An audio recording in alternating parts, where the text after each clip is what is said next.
Okay, I'd like to call to order a regular meeting of the Watchung Borough Board of Education on October 14th, 2021 at 6 p.m. May we please stand for the Pledge of Allegiance.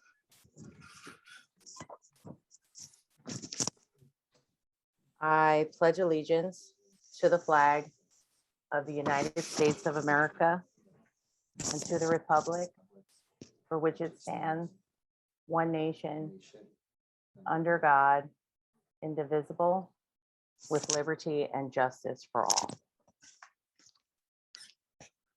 Just give me a second.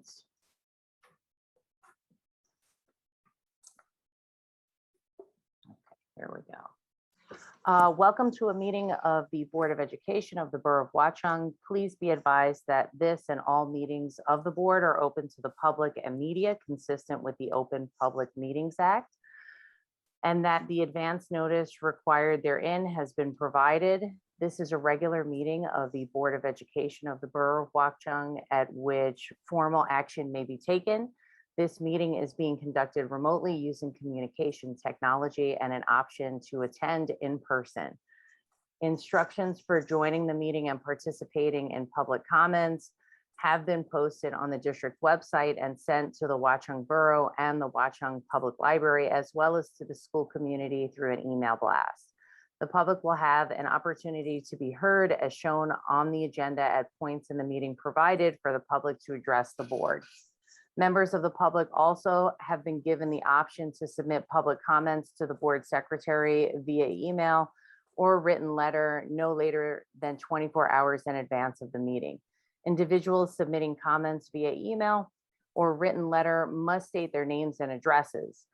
Recording or photographing other than for private personal use requires the consent of parents/guardians whose children may be included in the image.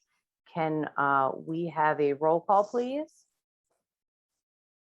Mr. Barbella? Here. Mr. Buccarelli? Here. Mrs. Harvey? Here. Mrs. Ingracia? Here. Mr. Kraft? Here. Mr. McDonald? Here. Mrs. Murad? Here. And Mrs. Scharf? Here. Okay, all present. Okay, can we have a motion to go into executive session? So moved. A second? Rich. Any discussion? All in favor, say aye. Aye. Aye. Any opposed? Mr. Pepe, can you please read the reason as to why we are going into executive session? Sure. Whereas the Open Public Meetings Act, NJSA 10:4-11, permits the Board of Education to meet in closed session to discuss certain matters. Now, therefore, be it resolved, the Board of Education adjourns to closed session to discuss material, the disclosure of which constitutes an unwarranted invasion of individual privacy. Further, be it further resolved, the minutes of this closed session will be made public when the need for confidentiality no longer exists. This closed session will be followed by an open session where action may be taken.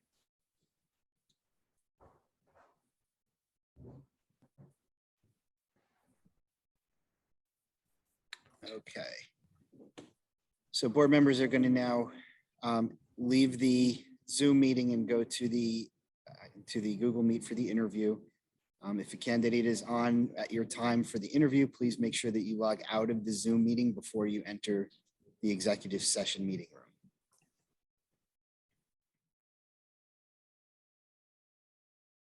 Sorry. So can I have a motion? Oh, wait. Can I have a motion to come out of executive session? So moved. Second, Adam. Any discussion? All in favor, say aye. Aye. Any opposed?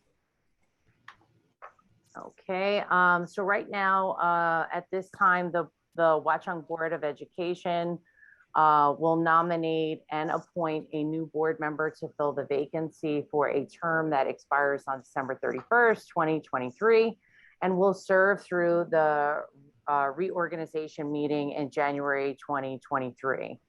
Excuse me, that's a typo, Dory. I just noticed. Oh, is it? Okay. It should be December 2022. Gotcha. Sorry about that. No, thank you for correcting it. Are there any nominations? I'd like to nominate Rita Sedvani. In her interview, I thought, she's very impressive. I think that she would bring a lot to the table in terms of her experience. She spoke about education and it's important to her and her family. She has children that have been through the school system, and I thought she had some really good points of view on how the schools can provide a personalized experience for students, and I thought that was very compelling. So I would like to nominate her.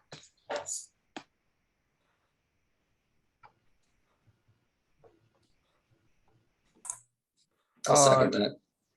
I'm sorry. Don't you second it or not? I was going to second it. I don't think a nominee requires a second. Okay. The vote, when we go to vote, we'll need a motion in a second. Are there any other nominations? I'll nominate Lewis. I like his background. I really appreciated what he put in his letter when he applied for the position. A lot of passion, and he's seen firsthand some things that have been good that could be better, and I think it'd be a great asset.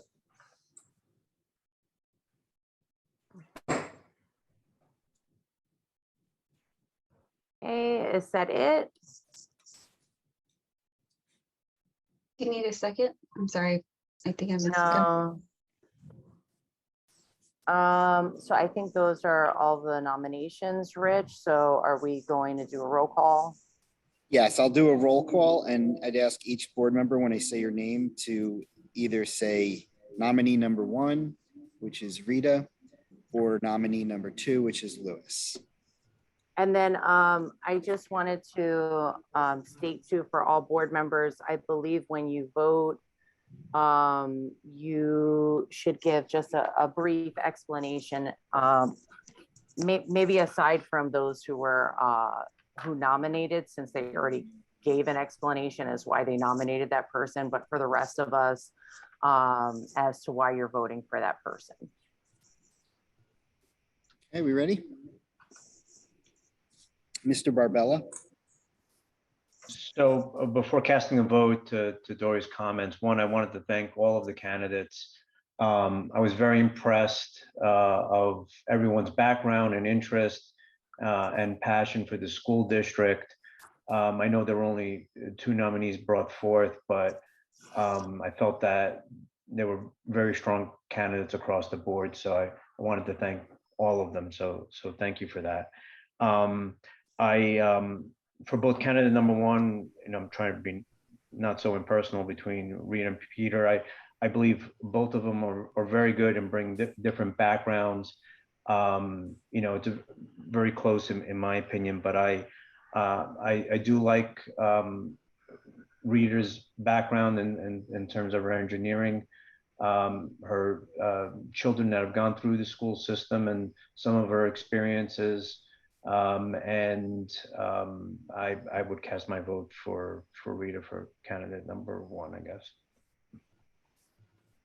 Thank you. Mr. Beccarelli?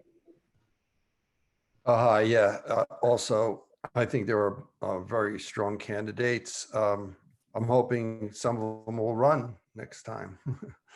The 2, I think, Rita and Lewis, if I can call them by their names instead of their numbers, were very impressive. It's really hard to choose. It's a hard decision. What I say, I think, really, made the difference for me was what resonated with me with Rita was the story about her daughter and her experience in the STEAM lab. my company does a Girls Who Code program. I think it's been hugely effectual. And I think that that's really the future. We do need equity and inclusion, and we do need technology, and we do need, I think she mentioned, modernizing aging infrastructure. So I think, all of those things are on my list of things that we can improve in the school, along with the personalized education that she mentioned. And with this, with the thing that George announced, the partnership, the public-private partnership we're going to have with Berkeley Heights and with a public corporation, and with now the state of New Jersey, as you'll hear in my legislative update, I think it would be a great asset to have Rita on the board for those reasons. So I vote for number 1. Thank you.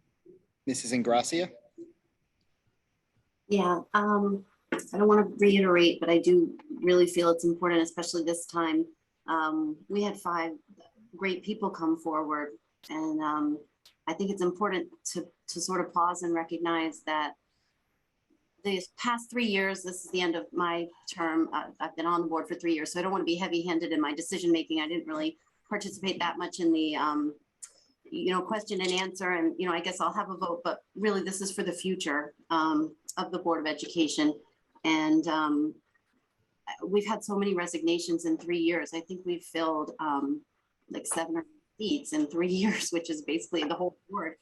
And I don't think I remember seeing candidates of this caliber before, and 5 of them. So I think that's really encouraging. I thought Mr. Corin, a 35-year experience, lifetime educator, was great. I thought Sonia Habib was terrific too. Been involved in and out of schools for 15 years, raised her own very successful children in college and Watchung Hills. Mr. Magyar, just the enthusiasm to join a community and say, how can I help? I have skills, I have financial and technological skills that, I'd love to apply. This is really, it makes me feel confident about lifting the community up and really achieving something great. And I liked that about Sonia, actually, that she said, take the schools from good to great, which is like a great book on management and planning that I read once, and it impacted me a lot. So, there's just a lot to say about everyone. And, I also think that both of them are very deserving candidates.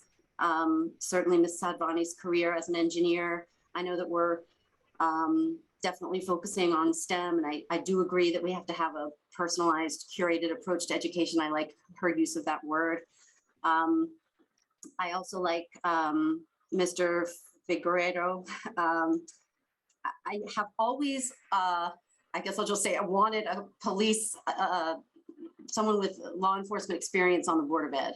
I can remember being a parent thinking that would be very useful. I as a board member, I think safety and security has always been top of mind for a lot of parents, and expertise in that field is a plus. And I also think that parents in the district right now, we're kind of again at that critical point where the district needs some improvements, and people who have their boots on the ground, so to speak, with their own children in the system, having lived in the community for however many years as he has, he may just be slightly more game ready to dive in and get some stuff done and accomplish some great things. So although it's a very difficult decision for me, and they would be equally wonderful, I think I may cast a vote for Luis. Number 2. Thank you. Mr. Kraft. Everyone has said great things, and deservedly so. Candidates were great. I love the fact that we've had so many. There were times when we've had openings and it was hard to find one person to step up. And now we have 5 with great backgrounds, everyone bringing diverse skill set. I think Rita's fantastic. I'd be thrilled to have her on the board. I agree, focusing on getting girls interested in STEM is a great push. They have a lot to offer, and it's a shame that it does seem to be so male dominated. So I appreciate her take on things and her background and how she can help us there. And, you know, to Mr. Buccarelli's point with the technology enrichment program starting up next year, be an asset to have her. I did nominate Lewis. I still think he'd be great. I am going to cast my vote for candidate number 2. But I'd be thrilled to work with either of them. Thank you. Mrs. Murad? Just, I wanted to say thank you to everyone who interviewed. It was great hearing your reasons to run. Rita's reasoning for running and her experience with her daughter and then her son, you know, that's something that I think we as a board are working towards and should continue on working towards, you know, implementing technology and everything into our curriculum. The one thing that really resonated with me was her experience with bringing female, just girls, getting them involved. It's something that Laura Overdeck said, and it's that, you know, females are usually, it's stereotyped to not be in the forefront of math or anything like that. And then her being the only female in her engineering class, that was amazing. Lewis, I really like the fact that, you know, he does have a background, his background that will help us as far as policy making or moving forward with that. And the traffic mitigation, if anything. And I at this point, I think Lewis, my vote's for Lewis. And I think I look forward to working with Rita as well. In any capacity. I hope, you know, she's comes to these meetings and engages with us as well. Thank you. Mr. McDonald? Yes, I'd just like to reiterate some of the earlier comments about all the candidates. I thought that, you know, it was great to hear from everybody. And I would certainly encourage, if they're still interested, whoever is not selected, definitely think about running. And, you know, I could easily see working with Lewis on this board. It would be great to have somebody with a fairly unique background in law enforcement here. I think that he would add a lot to the table. But for the reasons that I said earlier, I am going to vote for Rita. Thank you. Thank you. Mrs. Scharf?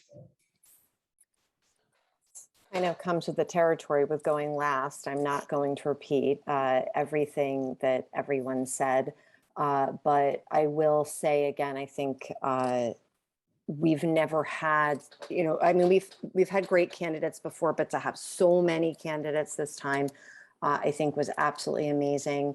Both of these candidates, Luis and Rita, it's a tough one, but I do think I am going to go for number 1 for Rita. Just the way that she spoke about STEM and really kind of getting the girls in there kind of resonated with me. It's definitely things I've heard here in my home. So my vote is for Rita.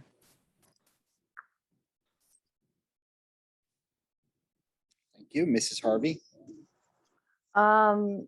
It was actually quite refreshing to see so many candidates who want to just be involved and contribute and give back to our community.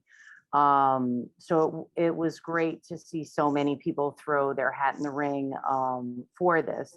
And just to see, you know, the backgrounds of teachers and law enforcement and techs. I mean, it's amazing as always to see and hear about so many people in our community. I did really appreciate a lot of the things that candidate 1 Rita said about STEM, just like the other board members. But there was also some other things that she said about trying to get the board involved with personalizing our school system so that we can get students to really buy in to their education. Because once they're hooked in, then those are the experiences and memories that they're going to remember for a lifetime. And I'm sure I'm paraphrasing that, but that's how I really took it from her. And then Lewis was fantastic with his background on law enforcement, just like everyone else has said. And to have someone like that on the Board of Ed as well would be extremely beneficial to our board members and the school district. But I know we have to place a vote for one. So I am gonna place my vote for candidate one for Rita. Okay, thank you. That concludes the vote. We have 5 votes for nominee number 1. And we have 3 votes for nominee number 2, which means Rita has been appointed to the board. Congratulations. Great, Congratulations, congratulations. Rita. If you can, Rich, if Rita's on, if she raises her hand, maybe we can have her just say a couple things before we move on in the meeting.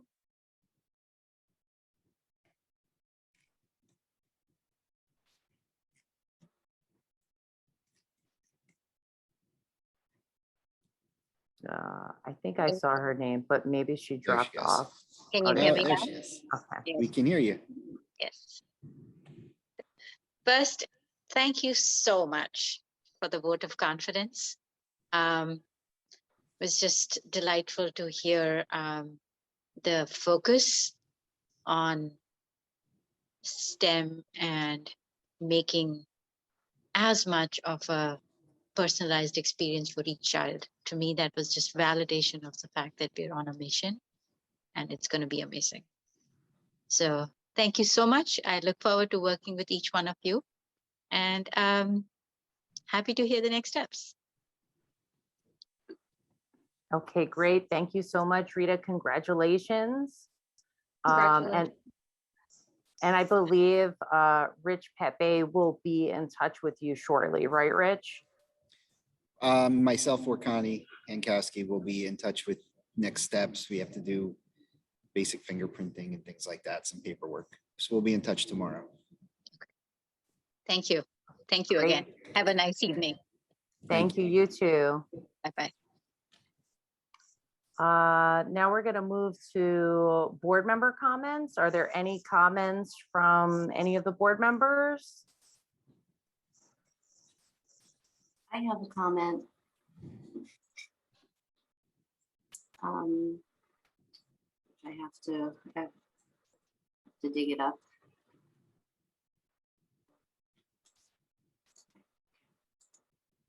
So at our last meeting, some concerns were raised about academics, how disenrollment or enrollment maybe into private schools were partially to blame for our 20-year low in enrollment. One board member, and to his credit, that was Rich Buccarelli, expressed agreement or enthusiasm, I guess, to look into that data or willingness. The rest of the board and the administrators who actually possess that data were silent, and I didn't see any evidence of discussion in any of the minutes of committees. So I assume discussion did not take place or the data was not shared. You know, I just want to comment, this isn't something that the district should be ignoring or covering up. It's really okay to admit that this is a concern. And I wanted to just take a minute tonight to maybe reassure us as a board that it is part of a larger phenomenon. Parents all over the country are questioning whether public schools are still right for their kids. That's not news to anyone at this point. In fact, it's all over the news. And, you know, as I reflected on the comments from the last board meeting and the data or lack thereof so far, you know, I came across an article in Forbes this week. It was just on Monday. And it named this phenomenon, or it labeled it, a new era of parent empowerment. And there's some really good insights in the article, so I just wanted to touch on some of them, and that's why I'm reading from these notes. The article says, after a year in which students, families, and the general public have experienced firsthand the deficiencies of a big system, attitudes toward public education and the way it's been managed throughout the pandemic are shifting. So the piece goes on to theorize, and I'm quoting again, all of the shifts in education occasioned by the pandemic, out of all of the shifts in education occasioned by the pandemic, perhaps the most significant and the one with the most far-reaching consequences is the greater involvement of parents in their children's schooling. It continues, that should have been clear to schools as they work to regain families' trust and student enrollment. So it's referencing exactly what what was presented to us in our last meeting. And my fear is that here in Watchung, we return to a business as usual approach and perhaps are keeping parents more at bay than even previously. So this is a final quote from the Forbes article, okay? They say, inside schools, education is less than adequate to make up for the lack of instruction that occurred for over a year. But make no mistake, this failure has real world costs. And it followed with tons of, McKinsey and think tanks research that justify those costs and how it's affected students. But we as parents inherently understand this. New schooling options have emerged for us. Homeschooling, online schooling, educational pods, parochial schools that used to have their own enrollment challenges now have waiting lists. Watchung schools need to face the fact that we're now competing with a myriad of options to retain motivated students and families and try not to lose them. So I was beyond disappointed when I heard that our board president and perhaps some proxies reached out to some of those who spoke in the last meeting and asked them to stop making public comments that are unflattering to the district. So I'm going to be gracious here, and I'm just going to say that's counterproductive. I was that parent 3 years ago, 3.5, 4 years ago. I spoke out at board meetings about problems I experienced in our schools. I received that pressure from the establishment to back a false narrative that there's nothing wrong with the schools. It was wrong then, and it's wrong now. Parents always have a fundamental right to advocate for their children's educational environment. Hearing their concerns strengthens our school district. I earned my seat on the board here, which is my term is almost up, in the most contested race for school board in Watchung's memory. 6 candidates ran for 3 seats. I hate to be immodest, but I received the most votes out of all the candidates. So I felt that that's a mandate that I cannot betray by staying silent on this. So if we're back to deja vu all over again and parents are being pressured to not say bad things about the district, I'm happy to use my voice on this board to convey their sentiments. Our community's concerns about academics are prevalent and valid. I've never heard this many parents, my peers, complaining that they have to hire tutors for even the most basic instruction for their elementary aged kids. Children that are performing at grade level or above are often feeling forgotten. The SOAR program, as good of a concept as that is, it's like the top triangle on the pyramids of needs and wants. If it's useless without a solid foundation beneath it. After school enrichment programs are great, but they're after school. There's a clear message coming through. Meet our students' educational needs during the day in the core subjects before you can move on to special things. I've never talked about my own kids during my whole time on the board, but as I said, my time here is almost up. So I'm just going to put this out there. I pulled my own children from this district because of these concerns. One of my kids, for example, was reading young adult level books for fun by the time he was in 2nd grade. There were no books at his level in his classroom at Bayberry School. He was told to sit on the rug and read any book or read with a buddy that needs help. The teachers had their hands full. The classroom dynamics were chaotic. The mechanisms to provide differentiation were just not available to them. So I was told to supplement outside of school, but with 3 young children, I couldn't contort our family schedule to juggle after-school tutors and enrichment classes that would compensate for the inadequacies of a public school system. In addition to all the other things my kids had to do, like sports and religious commitments, like all families have. It just feels overwhelming. I was told that the SOAR program will help. But an hour of pull-out enrichment doesn't compensate for daily learning loss of one-size-fits-all instruction. And this was before COVID, which undeniably exacerbated these issues. So I sought a learning environment for my kids that differentiated instruction in every core subject on a daily basis, so that the material presented is the right level for them to keep them progressing towards meeting their potential. And this was echoed in what our newest board member just said in our conversations, curating an individualized approach to education. Watchung kids need and deserve this from our public schools now more than ever. So I'm going to close with this final thought. I know I'm rambling on, but I don't have much longer to do this. In our August meeting, we voted to approve action goals for the academic year. They include social emotional learning, STEM, STEAM, diversity, inclusion, financial and facilities planning. And as I said then, I support those goals. I support the action plans for them. But the lack of basic academic goals was concerning, especially considering all the COVID disruptions.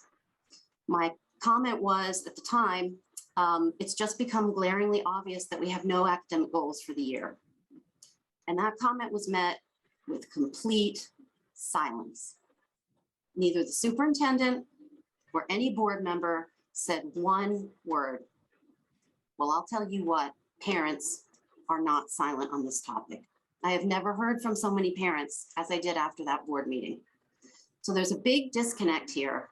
We have to be authentic in addressing academic concerns in a fundamental and systemic way, not with tokens like SOAR or after-school enrichment or even STEM. We have to address the basics before it's too late. So thank you for listening.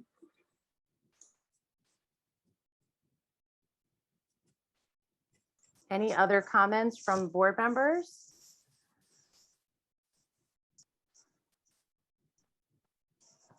I just actually have a comment.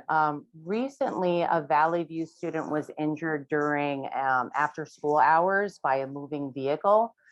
And I wanted to thank the mayor, President Robinson, and the business administrator and the police department for addressing the crossing light on Sterling near Valley View School.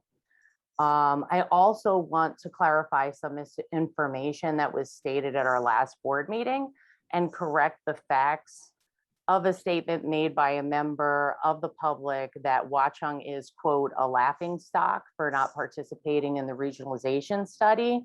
And the fact is that none of the sending districts are participating in the study as of this past Monday. And I also wanted to say, I also have attended many board meetings in my lifetime, way before I became a board member, and feel that listening and reaching out to parents is important to try and understand all of their concerns. And I would just like to state that it is absolutely untrue that I told anyone to not voice their opinions and concerns at our board meeting. So I would just like that to, for everyone to understand that that is absolutely unfounded. Are If there anything, any other? Dory, yeah, I'll back you up on that. If anything, I've only ever heard you encourage people to speak at meetings. I agree. It's very important that we get feedback from our community. Granted, we need data. We can't just accept what people say as truth without data, right? And it's hard to say why people are choosing to send their children to private school, right? I have friends that did it last year specifically because of the pandemic. They didn't know if their public school was going to have in-person, instruction, and they were concerned about the disruption, rightly so, like we all were. We wanted as much in-person instruction as possible, but we had limitations that private schools didn't have. So maybe that's part of the issue, right? It was just people moved into private schools last year and haven't come back. You know, it's tough to move kids back and forth from schools. I know some that did, but I also know some that didn't. So I'd be careful making assumptions with just one or two anecdotes. That's Are why there any other board member comments? I'd just like to make an official request for the actual data then. So we aren't basing it on anecdotes, as Adam says. I agree with that. What data specifically, Enrollment data. which we have at every That meeting? when I first came on the board 3 years ago, I think Dory, you saw it too. There was an attrition at that point, and we asked the superintendent to share.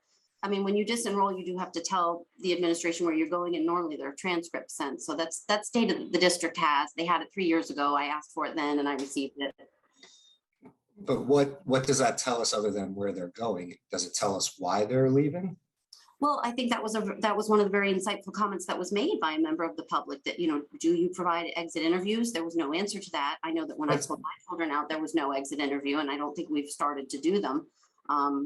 But just having the numbers would help. I mean, there's no data at all. We saw an attrition in enrollment, and it's presumed that people are pulling their children out because there was a spike in home sales. So that's why you just need the data.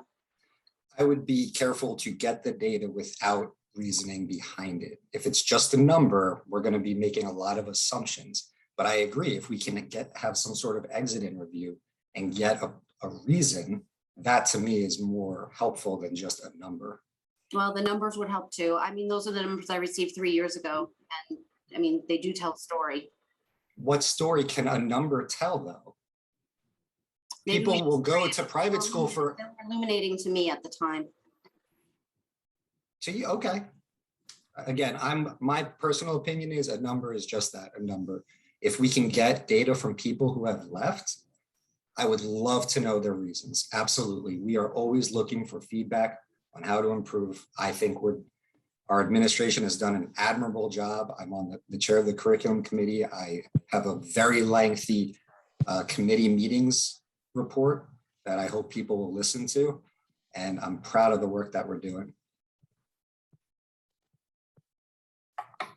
If I could, George, Dory, if I didn't could know- just add also that I started to look at the data and compile some. We don't have exit interviews, and that's something we can talk about, but no one brought this topic up over the course of the last month. We've had a lot of other things going on. We also have had some challenges in trying to get the historical data because we changed from Power School to Genesis, and we're trying to access that information. So we can put together the data if that's what the board would like.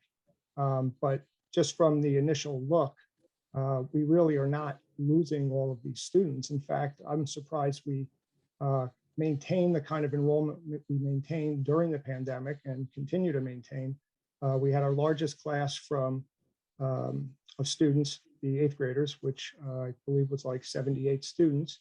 And we lost probably a net of 23 students over the course of the transition over the summer as the 8th graders moved up to the high school. So we can look for the data that we have and compile it if that's what the board would like.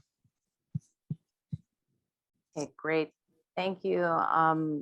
If there's no other comments, I would like to move us into the architect presentation on the referendum. Patrick Sewell, I apologize if I'm saying your name's wrong, Frank Balby, and Jessica Grace from DRG Architects. They are here to present our presentation for the referendum. After this, we will have time for the community to engage, ask questions and whatnot. So I'll let you guys take it away. Dory, Rich is going to, he's pulling up the presentation here. I just have a bit of an introduction before I turn it over to some other folks to go through some of the more specific details of the referendum. So welcome, everyone. Tonight, we're giving a presentation designed to educate the community on the referendum process and the proposed capital projects. After I give a brief introduction to the presentation, I'll invite Mr. Barbella from the Operations Finance Committee to talk about why the referendum is necessary and important and share highlights of the facilities projects. He's worked closely with the committee, the administration, and the architects in preparing the proposed referendum. We also have the board's architects, engineer with us, and we'll turn it over to them, as Mrs. Harvey said, to give the details about the specific projects. We'll then open it up to questions from the public. It takes time and collaboration, obviously, to prepare a plan for the future. In the next couple of slides, acknowledge the board and administration, as well as the board's architects and finance team. So we also have Mr. Salamini on and Ms. Campora on the meeting today too. So let's begin with the district vision. Never before has it been more evident that over the last 18 months that our vision for learning is relevant and vital to preparing students for the challenges of an uncertain future. More than ever, we must strengthen our culture of inquiry, collaboration, and equity, and support innovative instruction, design thinking, and problem solving across the curriculum. We must promote a growth mindset and ensure a culturally vibrant, inclusive community that provides emotional security for all learners. This is what our vision does. This is what our district goals are designed to do this year. This evening, you'll hear about how the proposed improvements to our schools will facilitate the kinds of experiences that are aligned with this vision and prepare our students for an increasingly complex global community. Our students learn best when they are engaged, physically and emotionally secure, and excited to be in school. And if we're serious about actualizing this vision and inspiring our learners to explore, inquire, and collaborate, to solve problems creatively, and to find joy in learning, we must make sure that we are providing a physically safe, fully functional environment. At this point, I'll invite Mr. Barbella to speak about the referendum and the board's efforts to move our district forward. Thank you, Mr. Alexis. I greatly appreciate it. So on the heels of our last board meeting, what we thought would be helpful, because obviously there's a lot of discussion about the referendum, and we get into some of the specifics and technicalities. We thought it would be helpful for the community, in particular, for those that may not attend each of the board meetings, just to level set and simplify what we're trying to do here, what next steps are, what a referendum is. So at the last board meeting, what we did was, as a board, vote to move forward with a referendum for purposes of the investment we wish to make, as mentioned, and with a lot of the detail that everyone should have in the packets provided publicly. The vote simply means, from the board perspective, simply means that as a board, we're bringing this forth to the community to vote on this referendum. And what exactly is this referendum and the investment that we're making, right? So as discussed, a large part of what we're doing for this investment in the school system and the needs that we have for the school pertain largely to infrastructure that we'll go through in a bit of detail, but also in large part to the development and improvement of the learning environment for the children and for the educators, right? It's for them as well. A lot of people, and I think we're all pulling in the same direction, want to see Watchung Public Schools, excel. And you can't excel, as mentioned in the last board meeting, if you're not going to make the commitment to investment. So what are some of the benefits of the referendum in terms of obtaining this capital through a bond offering? Well, first thing to keep in mind, which is not what is happening today, where we pay for infrastructure through our capital fund, is that a large portion, 96% of the allocation of money that we're seeking through the referendum are eligible for debt service aid through the state. And that amounts to roughly 34% of the cost. So just simplifying it, if we had to make $1 investment in fixing the HVAC system for the school because it broke, today, our taxpayer dollars in Watchung would fund 100% of that through our capital reserve and our maintenance budget, right? But when we ultimately have to replace that HVAC unit, we certainly wouldn't have the funds in our savings at the moment. So of that $1, the state is reimbursing us 34%. So for the entire, roughly, I'll use round numbers, $15 million, slightly less for the referendum, 34% of that will be subsidized by the state. If the referendum does not move forward and we don't obtain this investment, then the citizens of Watchung will be paying 100% of that HVAC replacement or anything else that the school wants to do. So from that perspective, it makes a lot of fiscal sense to be responsible and obtain the funding from the state that we all pay as taxpayers currently. So that's a big consideration to think about as we move forward. Next, voters must vote and approve the referendum. So there certainly is an opportunity, and that's why we're having this educational session, for voters to understand the process, understand what's being put forth in terms of the investment, and to vote in December. And that referendum vote will be held on Tuesday, December 14th. So this is an opportunity. The board is simply just putting it forward for the reasons we're stating tonight, and we have in past board meetings. But this is what it entails and what a referendum is in order to obtain the sufficient capital to really move the school system forward. Next slide. So as Mr. Alexis mentioned, first and foremost, we need to have a continued safe operation of our buildings, grounds, and to ensure that the students are safe.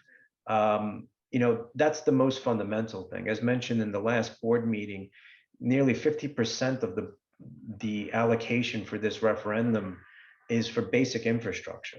So, you know, what I would equate that to is, imagine in your own personal lives, in your home, if you didn't make sufficient investment in the maintenance of your house, and the shingles start rotting and the baseboard starts rotting, and you have problems with pipes, little by little, if you never made an investment, there is going to come a time where something more meaningful and material from a cost perspective will happen. And that's because things find the end of their useful lives. And that's the stage that we are now in our school system. The last referendum was over a decade ago, and that investment is long gone. So the point of this is to replenish.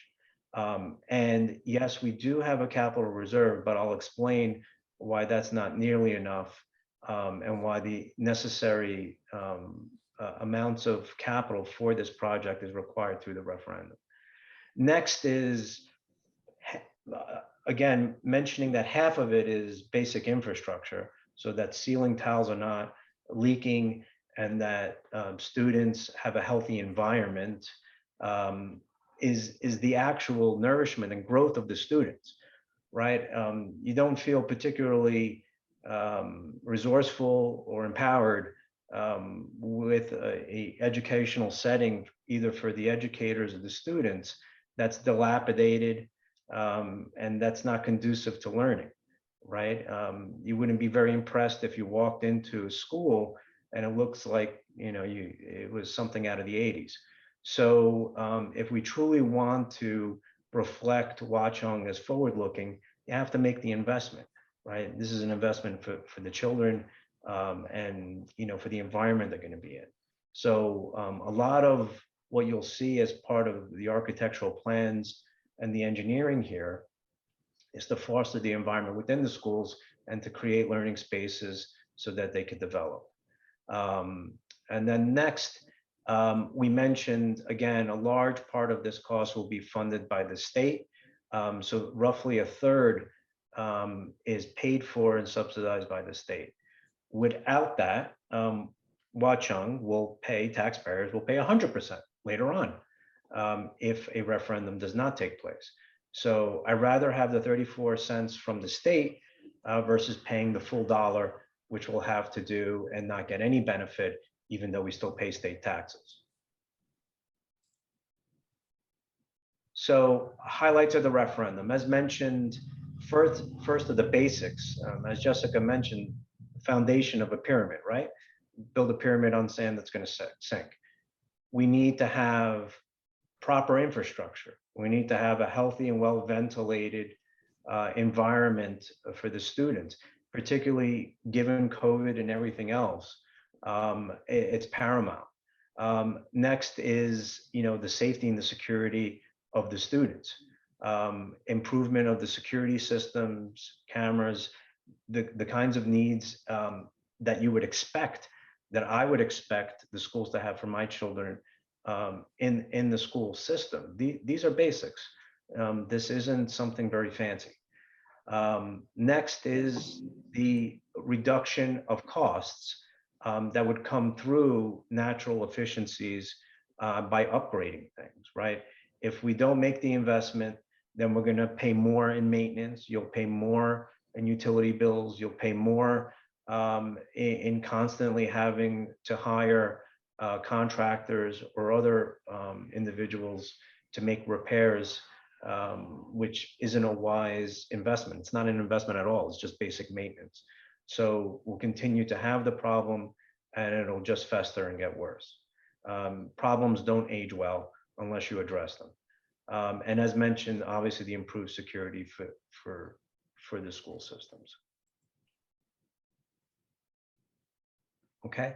Next, what I liked about the process through the operating committee is, really looking at the opportunities we had, and, being thoughtful about the workspaces for the faculty and staff, but also with regard to the learning areas conjunctively with the students. They're bright, they're spacious, they allow for what I would call, brainstorming activities, and it's just more conducive to learning instead of a, dimly lit, not very impressive small classroom with older chairs and older equipment. So I think a lot of the renderings you'll see in the drawings are quite impressive, and would make the students want to learn. Next, and hugely paramount, we've spent so much time at board meetings talking about this, technology, right? We can't have technology that's decades old and failing. We have a beautiful donated STEM lab, but if the surrounding technology, barely survived Y2K, what do you think is going to happen, right? You're never going to get to that next level. So we really do need to make that investment, especially in a technological age where, kids these days, they're on an iPad at 3 years old. That's not my generation. So we really need to foster that and invest in the technology to ensure we're just keeping pace. This is at a minimum, in my opinion. And then lastly, obviously, bringing the community, the parents, others into the environment to support and prepare the students, obviously for going from Bayberry to Valley View to middle school, but also then to high school and college. Building that foundation, having the students do well, really enabling students that have aptitudes to explore that and expand upon that for gifted students, helping students that may need a little assistance or have unique skill sets. This is an opportunity for them too. So it really does benefit all of the students, not just some of the students. And I think for that reason, this is the whole point of the referendum.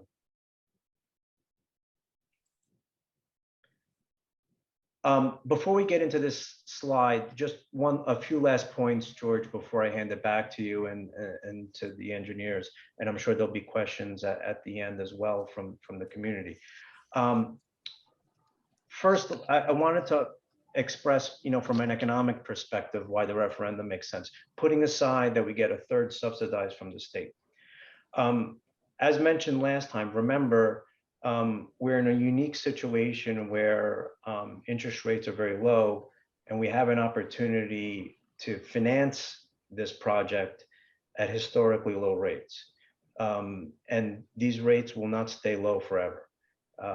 The amount of money, as discussed at the last board meeting, per average household in Watchung for the referendum would wind up being less than $300 per household, comparatively to the last referendum, because interest rates were much higher, and for somewhat more money in terms of the referendum at that time, around $800. So, from a fiscal perspective, the amount of cost for what we're receiving at this unique time to take advantage of both the interest rates and then, of course, the existing subsidy from the state is hugely beneficial, and we should not lose it because time is of the essence. And keep in mind, all states are going through trying times in terms of their budgets. So there's no guarantee in the future that the amount of subsidy from the state will stay that way. Over time, they may not be able to support all the districts in the same way. The second thing I'd like to make people aware of, and I didn't know until I joined the board, and more so once I joined the operating committee, you would think, just simply as a parent as I am, that the school system simply has a pot of money that's allocated based upon the taxpayers. And then what happens in the operating committee is that simply decisions are made as to where that money is allocated, and therefore why don't we just simply increase the capital budget and save more for capital projects and for maintenance. And that would make sense. That seems logical, right? But whether it would be a corporation or your household, you would say, I make a certain amount of income, and I choose where I want to pay my expenses.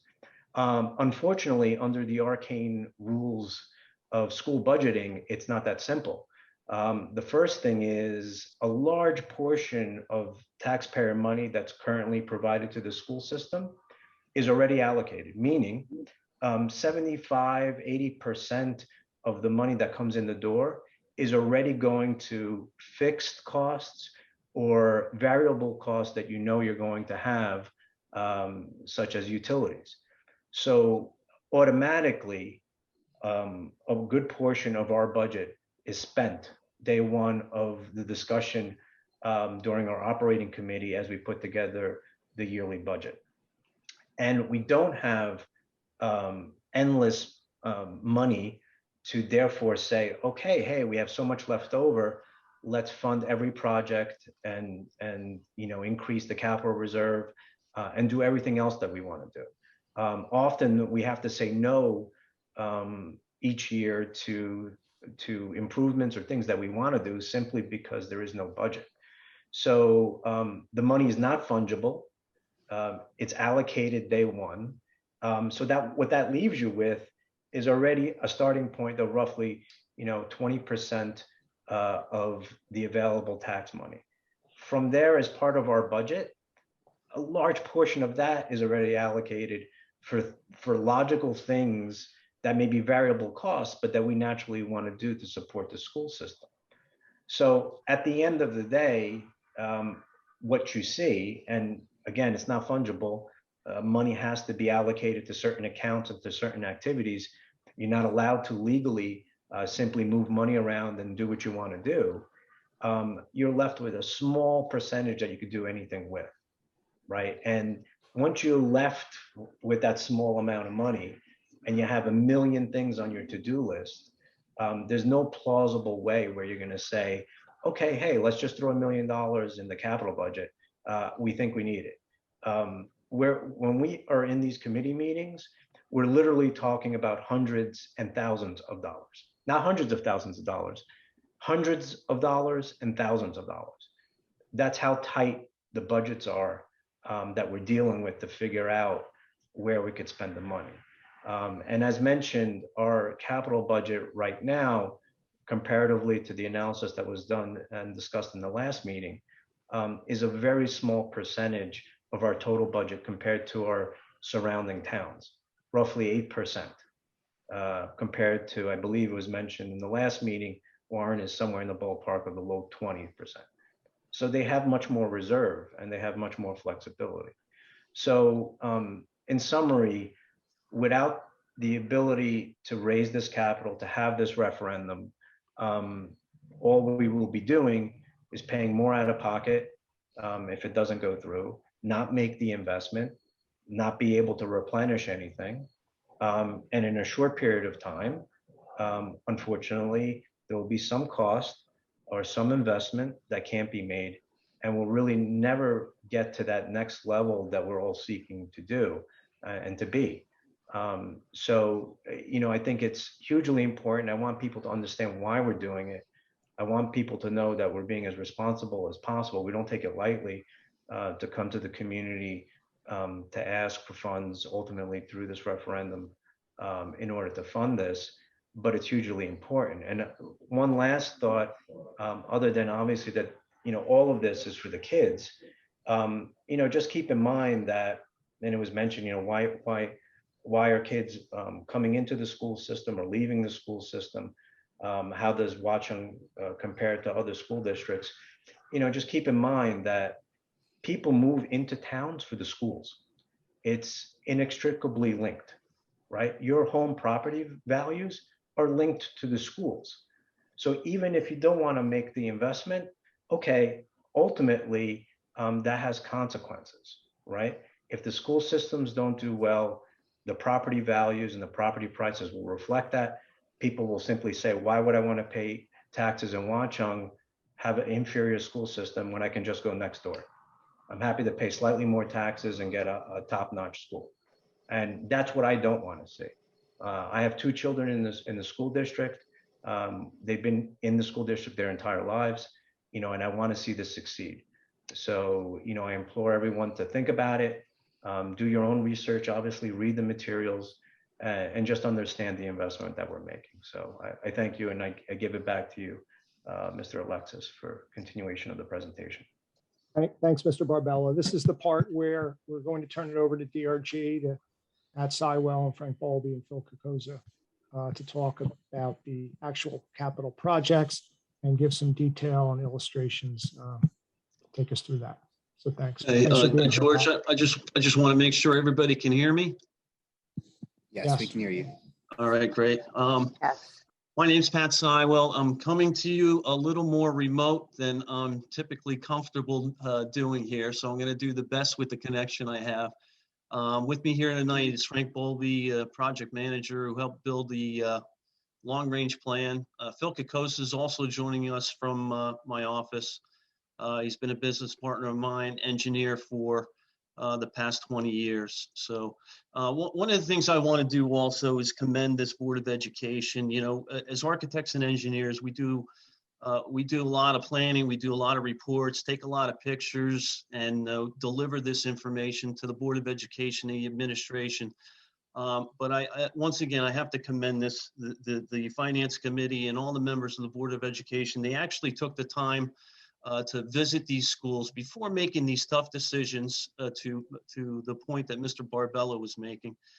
They took the time to visit each one of these schools. We toured the schools with them to show them the conditions that we identified in the long-range plan so they could make the educated and tough decisions when it comes to building what's in this referendum. So it was a great collaborative effort. And once again, from a professional standpoint, we appreciate that input. So what is included in the referendum? Let's talk about what's happening at both schools. And we're talking about the foundation. We're talking about HVAC replacements, exterior door upgrades, roof replacements, upgrades to the building security, very, very important. Some exterior walkways. We have classroom casework that we would like to rehab and replace, and of course technology upgrades and site ADA upgrades. ADA, Americans with Disabilities Act, that is upgrades that are dedicated to those with who may have disabilities within your districts, whether they're students or staff. And then we'll get into some of the more unique projects for both Bayberry and Valley View Middle School. Next slide. So this is probably one of the more important slides of the presentation tonight. On the left-hand side, as previously described, we're looking at between HVAC, building interior security, and building envelope. That's almost 80% of the total referendum, which we're trying to, which we will be describing tonight.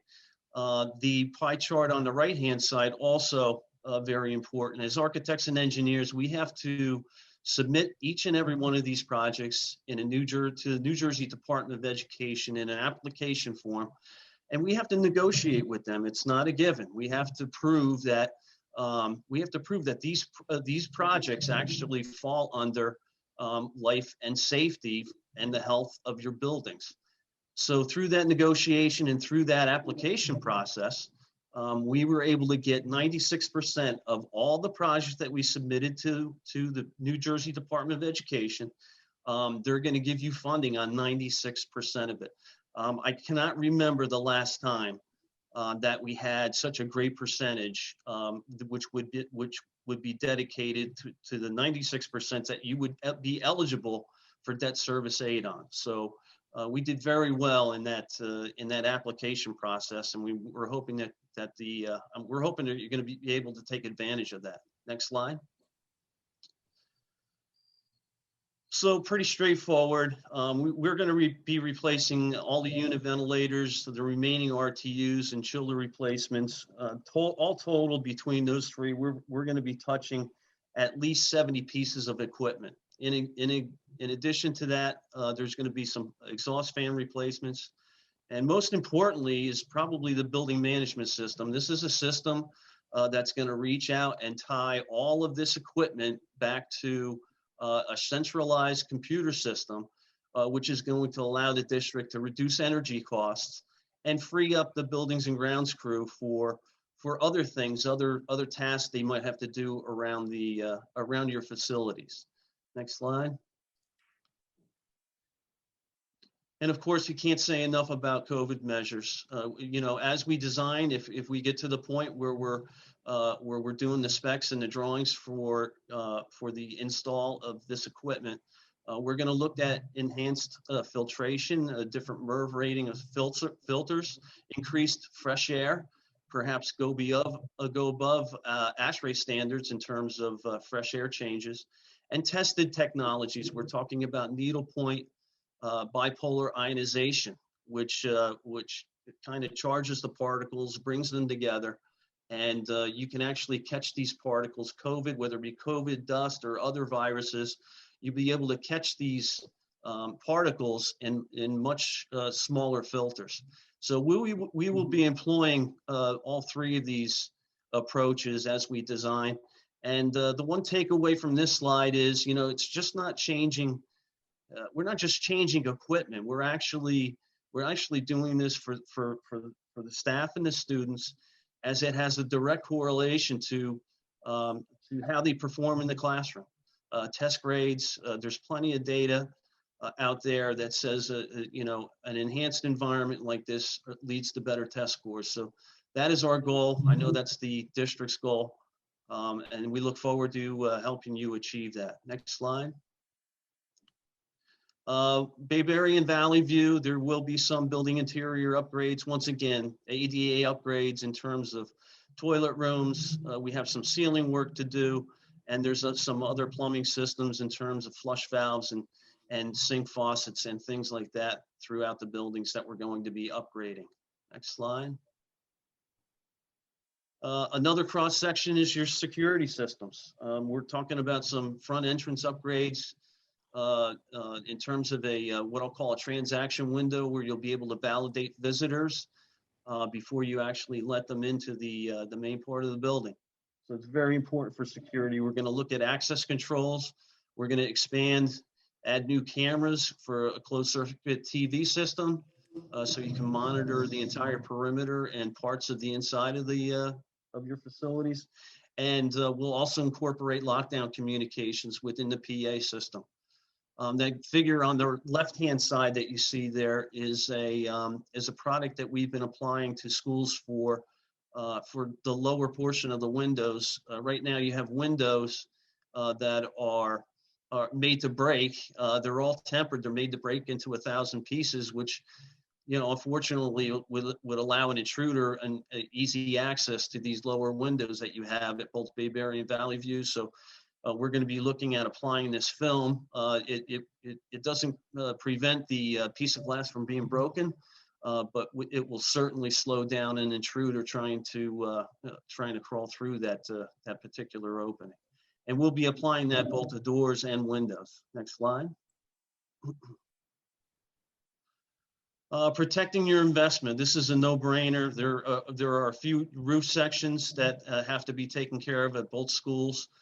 You have the pitch section at Valley View, and you have this section up front at Bayberry. You do have a very good roof program. Your district, your administration has continued to do ongoing maintenance. They work with a great roofing manufacturer to not only maintain the roofs, but come out and check them periodically. But we identified these two areas, and we will be looking at that. We will also be taking care of some of your exterior doors and some of the corridors, some of the vestibules. You can actually see light. The doors themselves are in pretty good shape, but they just need some TLC with regard to weather stripping and weather brushes at the thresholds. So we'll be taking a look at upgrading those. Next slide. Electrical systems and technology. Can't say enough about technology. I mean, it's education is very fast paced. We experienced that during COVID with distance learning. So there will be some upgrades to the servers, firewalls, and the infrastructure in the way of fiber runs throughout the buildings to deliver the information much faster. And of course, the electrical system upgrades, they will include exit sign, a complete overhaul of the exit infrastructure, exit signs throughout both buildings, and upgrades to the PA system throughout both buildings. Next slide. Bayberry, unique to Bayberry, there will be some flooring replacements and abatement of VAT, vinyl asbestos tile, in favor of VCT, vinyl composition tile. It's going to enhance the classroom, and it will also rid some of these areas of the VAT that I just spoke to. Interior wall repairs, we did identify nothing imminent, but we did identify some structural issues with some block walls on the inside of Bayberry. We'll be addressing that. And of course, the media center carpet, the carpet that's in there is a broad loom. It was installed some 20 years ago. It has seen better days, and we're recommending a carpet tile for ease of maintenance and replacement for the future of the space. Next slide. Bayberry interior alterations casework. Okay, we're looking at casework in work sessions with Mr. Alexis. He remembers hanging his backpack and his coat in some of these areas. And what you have here is casework that's original to the building. We're looking at folding accordion doors that are constantly coming off their tracks. But we're looking to enhance the entire workspace by replacing all of this. It's time. It takes a lot of maintenance to upkeep, 50-year-old casework. So you can see the image on the right-hand side. We're going to completely clean up the room. And it does not only include casework. We will be painting the feature wall and trimming out and doing any flooring replacements that may be required at the base of those cabinets that you see there. Next slide. Once again, this is a no-brainer. You got to keep up with your sidewalks in and around both facilities. These are tripping hazards. The last thing a district needs is a lawsuit from somebody who may accidentally fall. There will also be exterior lighting upgrades and ADA upgrades. These are the detectable strips at the base of some of the walkway ramps, and we'll be adding those to both schools. Next slide. More building interior upgrades.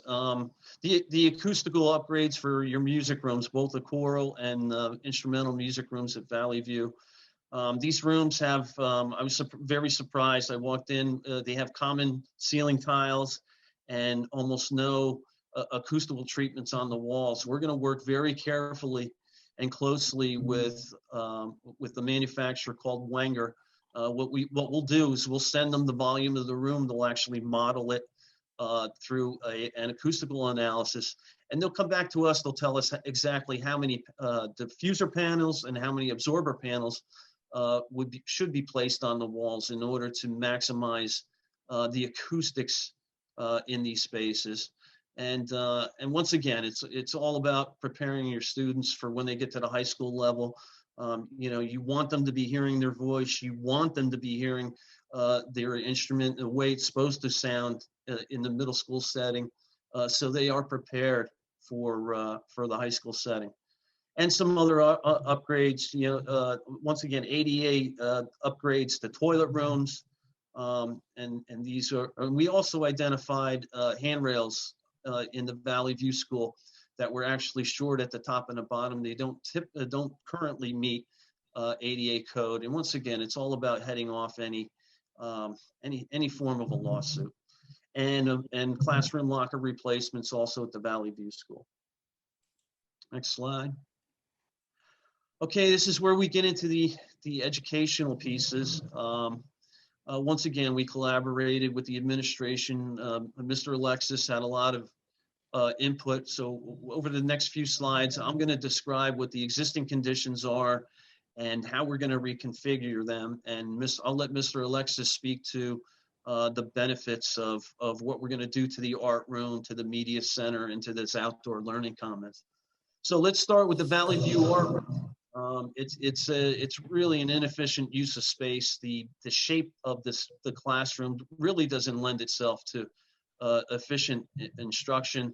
When it was added on back in the original referendum, early 2000, you can't quite see it there in the picture on the right, but the floor is kind of uneven. There's actually a hump there where the tile meets the DCT that you see beyond.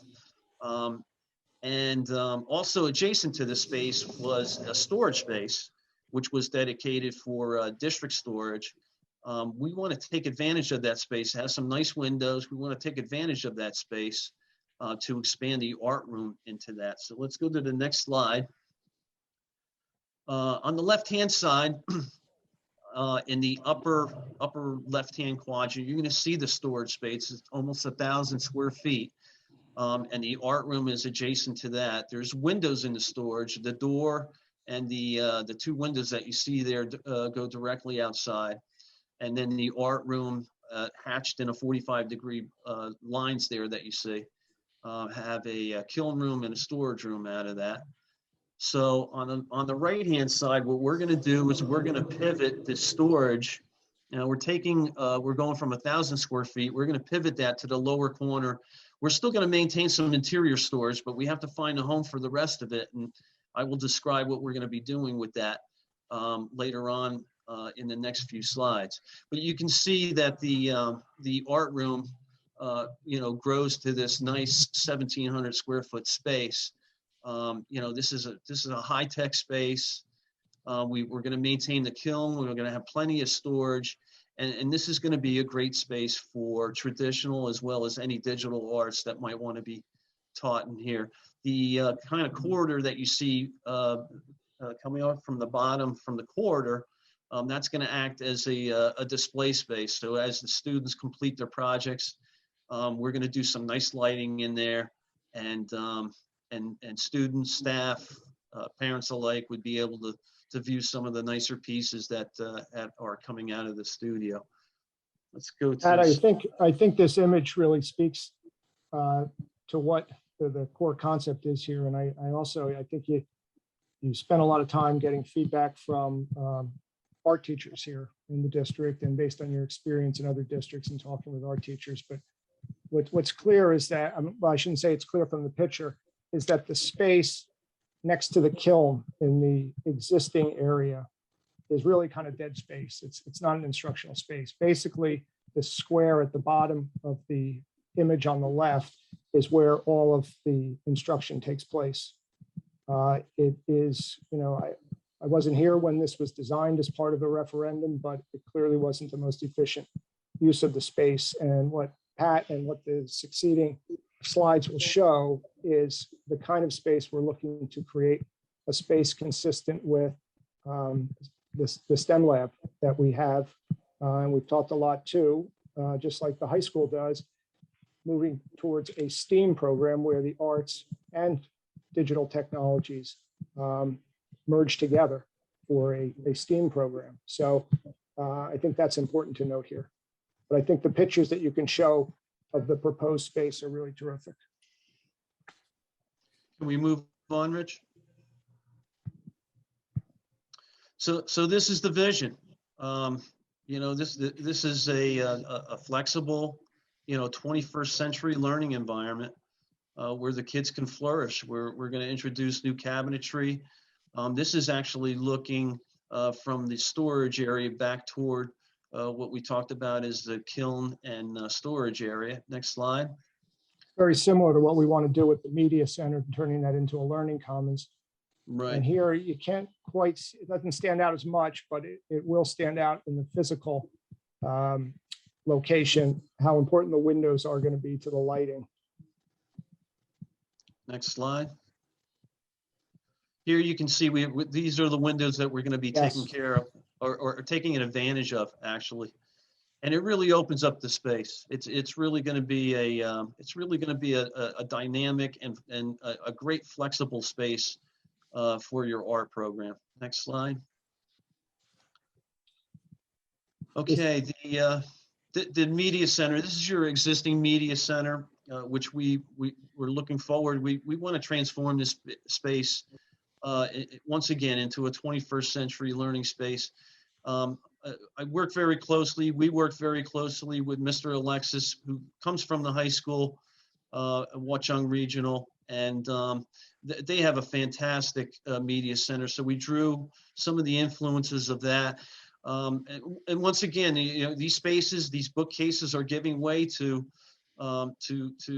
wireless environments. So you're going to see a lot more soft seating nooks. You're going to see a lot more seminar spaces. The image down there in the center there, that was your typical computer bank, early 2000s design where you saw desktops and monitors lined up in that area in a U shape where the instructor would walk around behind them and kind of teach them. Now with the wireless technology, with this type of design has gone by the wayside. So let's go to the next slide. And as part of the process, we took a trip to the high school once the Learning Commons was completed there last winter. Frank Bowlby and I, Karen Kidd, our middle school principal, and Tricia Keene, our media center specialist at Valley View, all went up to the high school to see the space. And a lot of the elements were what inspired the design here. But that's what we're going for, as Pat said.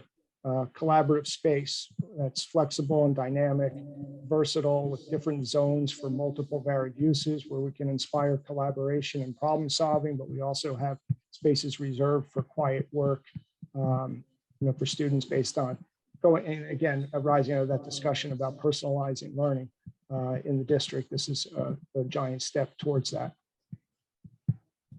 So the image on the left-hand side is your existing media center, library, traditional setting with a charge desk, book stacks, rows and rows of book stacks, and individual desks with that computer area that we spoke to.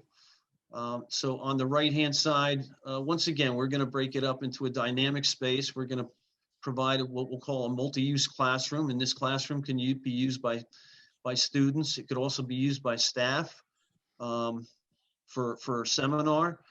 There's going to be another seminar area below that, right within the space. The charge desk will be centrally located for ease of observation and supervision throughout the space. And off of that to the right, we're going to have shared guidance and CST spaces, office spaces, more guidance, and of course, you're going to need some storage. This is where, you know, iPads and other electronic devices can be charged overnight for the next program day. So let's go to some of the images. In the top right corner there also is what Next slide. we would call like an SEL space or a mental health space that can be used in conjunction with guidance, whether it's Shared guidance. for Okay. it's for group work or for individual students who need some time to decompress. But it's all part of that design. And as Pat mentioned too, this Learning Commons is not limited to students. It also can work very well for professional learning for our adults too.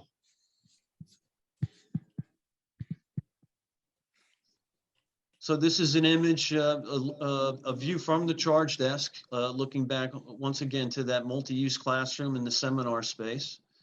We're going to take a look. This is not just carpet and furniture. We're going to take a long look at the HVAC system above the ceiling to see what we can do about manipulating it to get it a little bit higher to make it look like a much more dynamic space. Right now, the ceilings are very low, and we believe there's a lot of space available above the ceiling. So we'll be investigating that, and we're going to make the best use we can out of it to get this dynamic look that we're looking for. Next slide.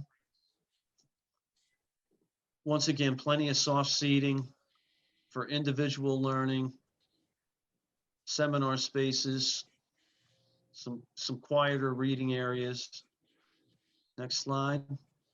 But it's also attractive to the students, and that's the report that we get from the high school, that the kids love going to the new Learning Commons. And that's the kind of space we want for our kids too, that they can use during flex time, they can use before and after school. It really opens up a lot of opportunities.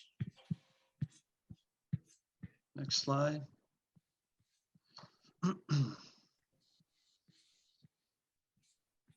Okay, moving on. Okay, Valley View, some site alterations. There's an old softball field that's in need of repair. We actually went through many renditions trying to figure out, what best use we can make out of this. So there's still a lot of flexibility. There still will be some ideas as we get into design. There might be ideas that come out and make sense, but in simplest form, we're going to rehab the entire field. You also have an existing courtyard that holds a lot of parking and some old storage sheds. So we're going to try to make better use of that in the way of creating what we're calling an outdoor learning commons. Next slide. So this is what we have in terms of site alterations. What you're looking at in the upper left-hand corner there are some old sheds that were placed against the building. It really not much thought other than just store as much stuff as you can in there. But in any event, we're with the introduction of what we're calling a learning commons into this courtyard, we have to find a new home for those. There will also be some site upgrades in terms of sidewalks and ADA, but I can't stress enough, and we talked about the storage space that we're going to be losing at the art room or art suite. We did pivot and we did give some back to the school, but there was still another 700 feet that we still have to account for. So in the upper right there, we're looking at a new storage building. I know that in past conversations, why are we building another shed? This is a bona fide building. The building code will not allow us to build a structure of this size without footings, without power, and without it being tied to the fire alarm system of the school. So I just want everybody on the board, everybody in the community to understand this is a bona fide building. And the idea of this building, once again, is to relocate these sheds and to take up the storage that we're actually losing by expanding the educational space in terms of the art suite. Next slide. So this is the courtyard that we're looking to re-envision, and let's go to the next slide. So this is ultimately what the site is going to look like. This is rather small scale. So I'm going to start in the lower left-hand little box there where it says lacrosse wall, and I'm going to work clockwise. You know, with the input of the facilities committee and the administration, we're looking at a small lacrosse area with a wall that the kids can practice on. It will be in a secured fenced area. The B&G building will be pulled out. Buildings and ground storage building will be pulled out in front of those 4 parking spaces that you see there. This is typically where the B&G guys park their trucks anyway, so it seemed like a logical spot. We'll be adding an additional 8 parking spots and two ADA spots where the old basketball court was. Moving to the top right, the courtyard will be developed into or transformed into an exterior learning commons. Very exciting. This is one, you know, as architects, these are the kind of projects that we really get excited about. And of course, a courtyard extension of the walkway. This will get the kids to and from the field. We're going to relocate the basketball court that you see there. And then the softball field will be removed and replaced and replenished with some natural turf. Next slide. The idea being that this could be a multi-sport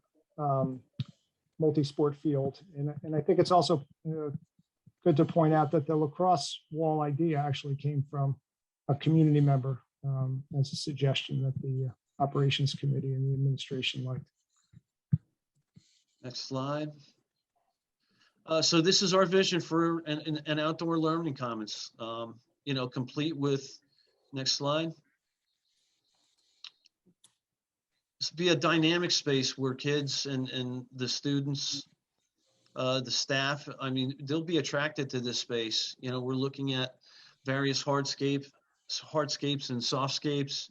And you can see some of the structures there. It's going to make for a very, very interesting space where the kids are going to want to go out to and learn.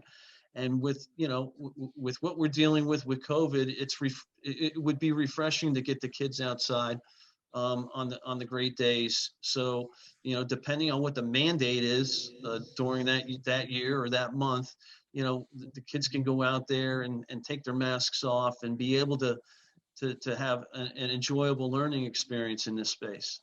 Next slide. The core concept was to basically extend the learning commons from the inside to the outside, have Wi-Fi out here, and make it, again, a flexible dynamic space that everyone's attracted to. Next slide.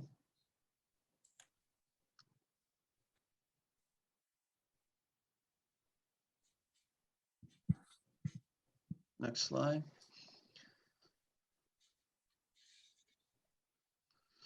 There will be, we are working on an animation that's going to be available for all of these spaces. So we look forward to delivering that to the administration so they can get it onto the website. George, I'm gonna send it back to you. Once again, I appreciate. Thank you, Pat. You know, Sure. Typically, you know, this is pretty self-explanatory, though. Rich Pepe broke out the projects list based on the types of upgrades that Mr. Sywell just reviewed in the presentation. And that's the breakdown for the total amount of the referendum at $14,978,371. It also lists the approximate state share that would be funded through debt service that Mr. Barbella talked about. And at the bottom, Mr. Barbella also talked a little bit about this, about the tax impact of $267 a year, whereas the previous referendum had been $800 plus.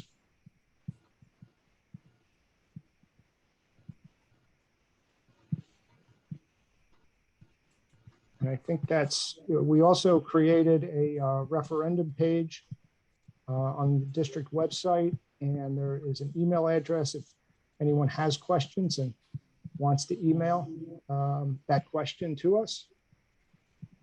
And at this time, I think it would be good to take any questions. We have our finance team here. We have our bond counsel and Ms. Acampora. Do we have any questions? I was just gonna say, George, for the community, they would just have to make sure to raise their hands so that we know to unmute them. I think I need to stop sharing so I can see the participant list. So we can pull this back up if we need to. So if any community members have any questions or comments, or please just make sure that you raise your hands so that we can call on you. Dory, while we're waiting for people to raise their hands, can I make a comment or two? Sure. Yeah, so I've been on the Operations and Finance Committee for the 3 years that I've been on the board. I've been the chairman for the last 2, and we've worked really hard on this referendum. I just want the public to understand that the prior referendum expired 4 years ago. It was 20 years ago that referendum was first launched. So this equipment is old, it's aging. And as I've been in the Operations Committee, we've redone roofs. We've replaced major rooftop units. All of these are capital projects that would have been paid for a third by the state, but the Watchung taxpayers bore the whole brunt of it. So instead of doing another referendum, and basically going from an $800 a year for the average home down to less than $300, the board decided not to put forth any referendum. And what that did was put the burden entirely on the town, and also not avail us of the money we pay to New Jersey in taxes. And this, I talk about the mechanical and electrical, there's been a lot of discussion about, do people leave the school system? Well, you got to have an environment on the educational side and on the learning side that attracts students and engages the students and the families. But the last point I'll make is we didn't replace all the rooftop units. That half of this referendum, which is HVAC and electrical, comes out to about a little over $7 million, right? So half of this 15 million, 5 of which will be paid by the state. We have less than $1 million in our capital reserve. And this is the thing I worry about as being in business and having to service clients and worried about business resiliency. There is no plan B. If these rooftop units go down, that means that we might have to shut down one or both of the schools. We just don't have enough money to replace it. So the bottom line is, and I don't want to sound too dramatic about this, but we went too long without doing another referendum. It's cost us as Watchung taxpayers more money than it should have. We didn't get our fair share of state aid, and we've left ourselves with an infrastructure that is in imminent danger of failure, which would be catastrophic for the operation of the schools. And so while people are forming their questions, I just wanted to make that point. Thank you. Hi, my name is Smita Saraswat. I live in Watchung, 110 Knightsbridge. I'm also a teacher in Newark Public Schools, and I teach in a 110-year-old building. We get $1 billion every year, being the largest school district. But let me tell you, our facilities are in such bad shape that I got brand new Macs 3-4 years ago, and we had such a big leak during Thanksgiving that 3 machines were just damaged beyond repair, and a whole section of the room was unusable. It's heartbreaking when teachers have to deal with facilities that are not up to standards. And children are extremely observant, more observant than adults, and they catch on everything. And I understand that there are many parents here who choose to go to other school systems. Well, they all take virtual tours, they take physical tours. And what I hear the most about parents who move their children to private schools is, oh my God, you should check out their building. Nobody can ever observe teaching, but you can see the building in a minute. Teaching is hard to measure, even for the observers, for the administration, but the facility is immediate. It's immediate gratification. And not for anything else, but it really motivates everybody who gets in there to do what they need to do. And it could be a child that's very talented. It could be a child that's average. It could be a child that's got some challenges, but it's the motivations for everyone. So I applaud you guys for all this hard work. And as a parent and as a teacher myself, I do think facilities need an overhaul. I mean, look at everybody renovating in this town. I see more contractors than people here. I mean, everybody wants good facilities, right? Our homes, our places that we go to. Schools are attended every single day. Thank you.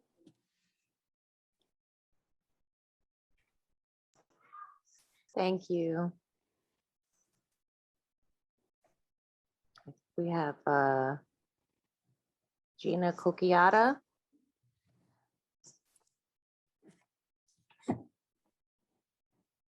Hi, Dory, can you hear me? Yes, we can.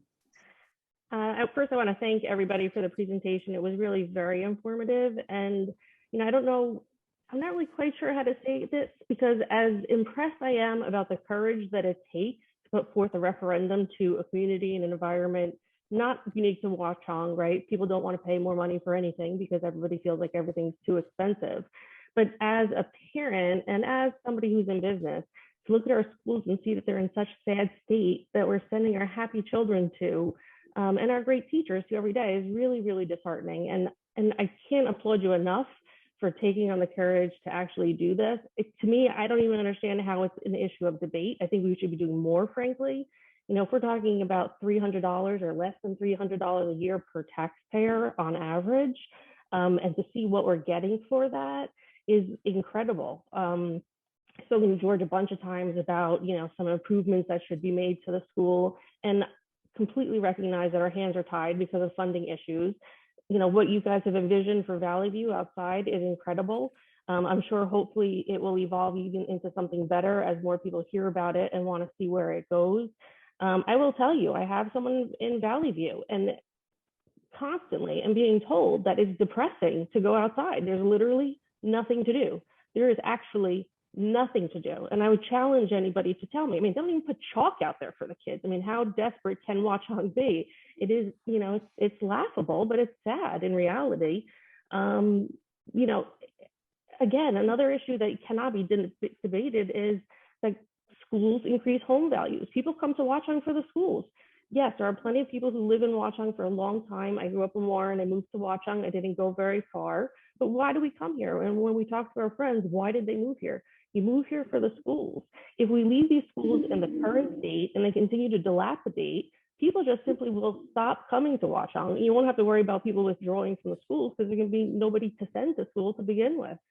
To have the ability to have a third of this funded by the state is another incredible opportunity that, forget not being able to pass on, but to Rich's point, I really would like to understand what Plan B is, because God forbid the community doesn't support this. I don't understand how we're going to replace HVAC systems that cost $6.5 million if we only have $1 million. and they're at end of life. I mean, these are non-debatable issues. If we have 1 million and we're facing 6.5, the school will shut down. I mean, parents were outraged that schools were shut or not kept open long enough, you know, during the day for COVID and the academic loss that may have taken place over the year. It's going to be shut down completely and for a very long time. I mean, I really would like to understand if, you know, how we're going to get to a plan B, because as important as passing the referendum is, you know, I think that it behooves all of us to be speaking to our neighbors and explaining them the importance of why this referendum is needed, how it's, you know, truly non-debatable repairs. If anybody's going to take issue with some of the aesthetic operations that are taking place, I'm getting some feedback, sorry. If anyone's going to take issue with some of the aesthetics, talk to your children and talk to your neighbors' children. I mean, I'm a happy person. I will find optimism in anything. My children are happy. They will be happy regardless of what happens. We are in a current environment where social emotional learning is at a critical breaking point. We recognize it. We're dealing with it in the schools. We're dealing with it at our jobs. I'm supporting an HR department where we're taking hand over fist medical accommodation issues because people are hurting. It's just not normal to isolate. And we're in a very disastrous time in the world. And to be sending our children from bad to worse, right? They're living through a pandemic that they shouldn't have to see. And we're sending them to a school that's in dire need of repair. We're talking about security issues. The doors don't shut, right? Our windows are not going to protect somebody. Forget a rock being thrown through any of the windows. God forbid there is something that happens in town. You know, I know that some glass was replaced in the entryway and everybody was very happy about that in case the bad guy walks through the front door. Well, the bad guy usually doesn't walk through the front door, but they're very well going to walk through the side door that doesn't close all the way. And it'd be very easy just to bust into one of those classrooms that are open to the parking lot. Again, I mean, to get the opportunity from the state to get this money is nonsensical for anybody to dispute the need for this. To say we have 6.5 million in HVACs that need to be repaired because they're at end or replaced because they're at end of life, and we only have 1 million, our schools will shut. Nobody will move to Watchung. You will not be able to sell your house in Watchung. You'll be lucky to rent your house in Watchung. We have to invest in not only our kids, but in our building, in your own homes. If you don't want your taxes to go up, I get it. Nobody wants to pay more for anything, but try to be practical about it. It's only going to cost whatever it is, $267 is the magic number. You know, Pat, you said earlier in your presentation, you cannot remember the last time that you had such a high percentage of eligible repairs for debt service aid. That's incredible, right? Great, go Watchung. That tells you how bad Watchung is too, though. So as great of an opportunity we have to recover those funds, it also tells me how sad the state of affairs is in our schools. And it has improved greatly over the past several years. And I applaud you, George, and your team for getting us here in the Board of Ed for everything that you've been doing. We are in a much, much better place than we were 3-4 years ago. I think we really, really need to not get to the next level. I think we just need to kind of get above water. I think anything we do is better. You know, the fact that our HVAC systems could go down is unimaginable to me, because that will mean the school shuts for a very long time. And it's inexcusable for anyone not to be advancing this referendum and to be speaking to people about the importance of the issues that are confronting the district.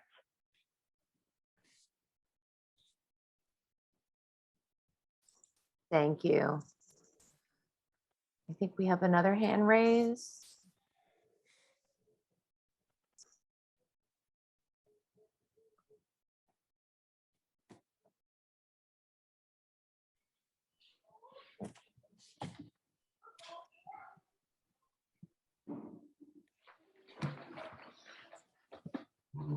Chandri Sivakumar. Hi. You're unmuted. Thank you so much for this referendum. So we only just saw all these presentations, but I'm sure that you all have done like tremendous hours that you have spent to do all these work so far. So thank you so much. This is amazing to see.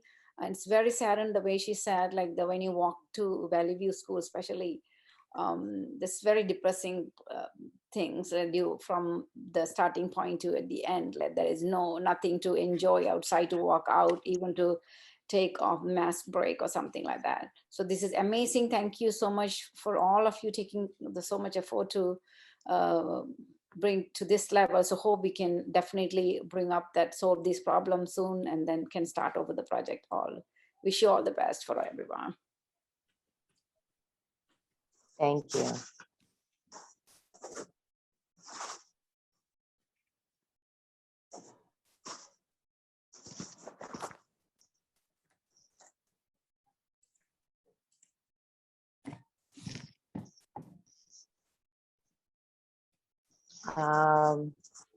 We have Mr. Bisignano, hand raised.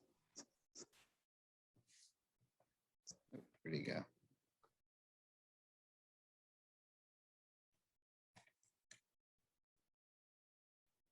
Did he, it looks like he lowered his hand. Mr. Bisignano, I did try to give you access. Hey, you hear me? Oh, there you are. Sorry about that. No problem.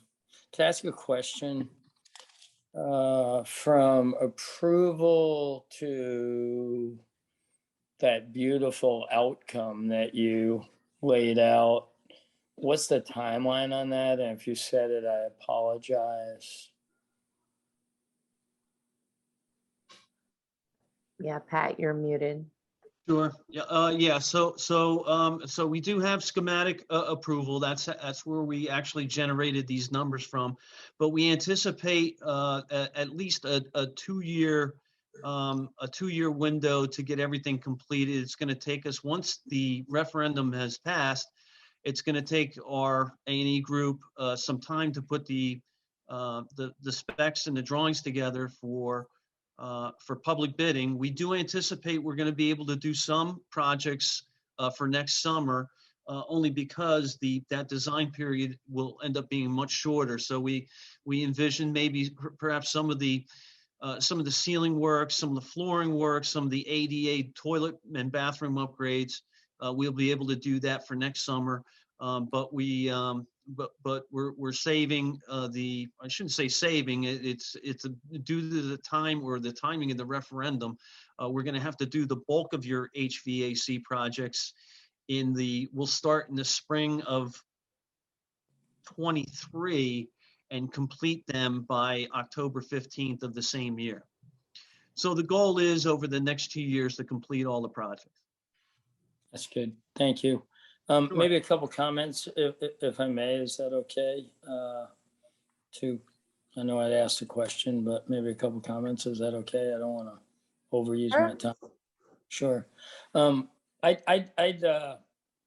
sure everybody did a lot of work. And first of all, great job. And I think, I made a comment in the town council meeting last week that 3 years ago, there was change voted on both the school board and the town council.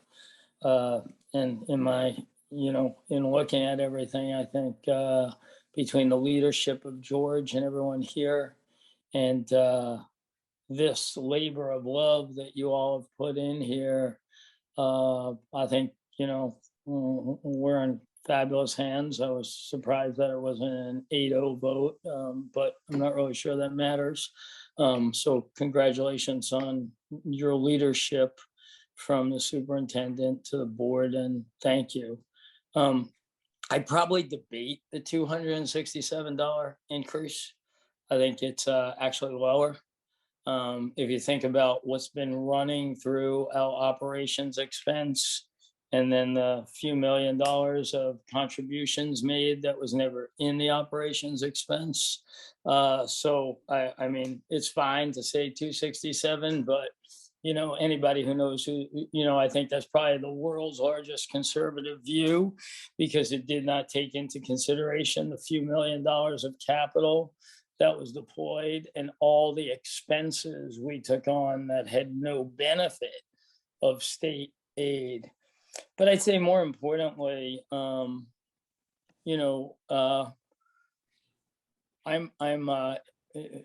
a big company moving into Berkeley Heights that announced 3,000 jobs there.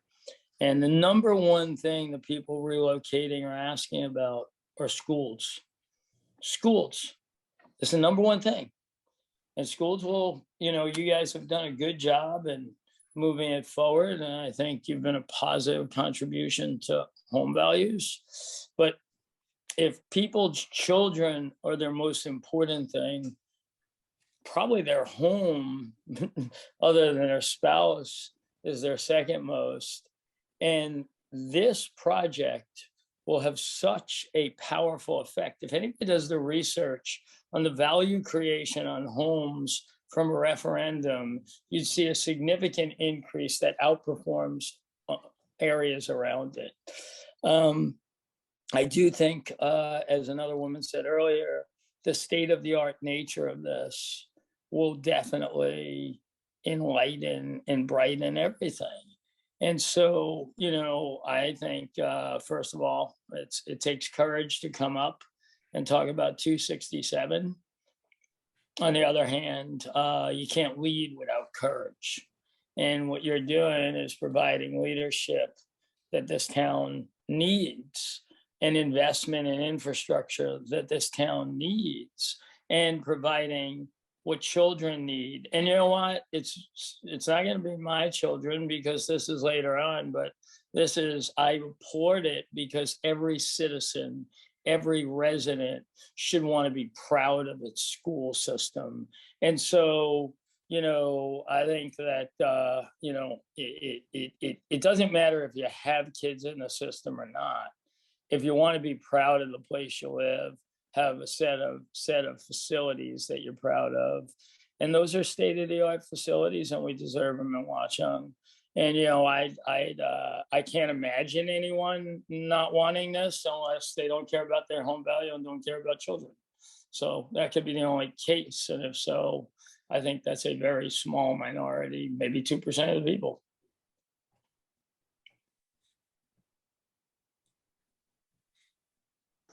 Thank you.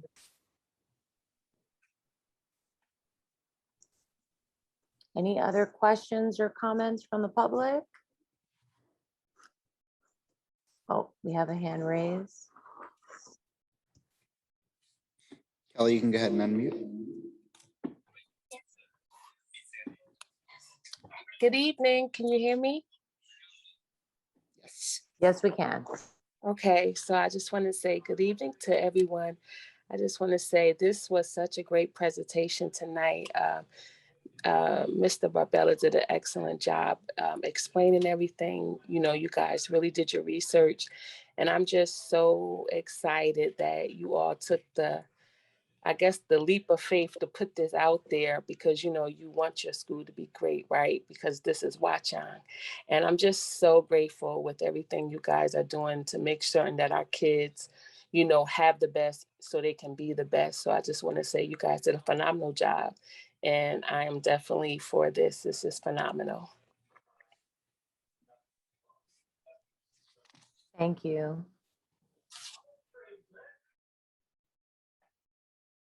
Any other questions or comments?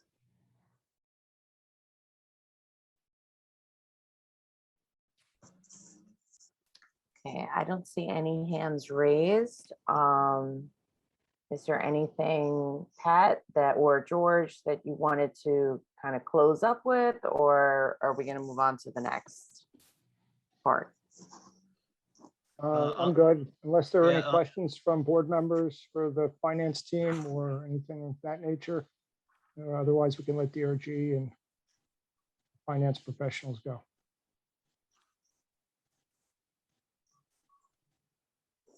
It doesn't look like there is. So thank you, DRG, for coming on and presenting to us tonight. We look forward to seeing you at many more events to help inform our community. We appreciate all of your hard work, and thank you for taking the time to come out tonight and inform all of us. Our pleasure, Dork. Thank you. Good night. Thank you. Thank you, folks. Thanks, everyone. And just so everyone knows, the presentation will be on the main page of will be a link on the main page of the district website, and the presentation will be on the referendum page tomorrow. Okay, so we're going to move into superintendent remarks. Hi.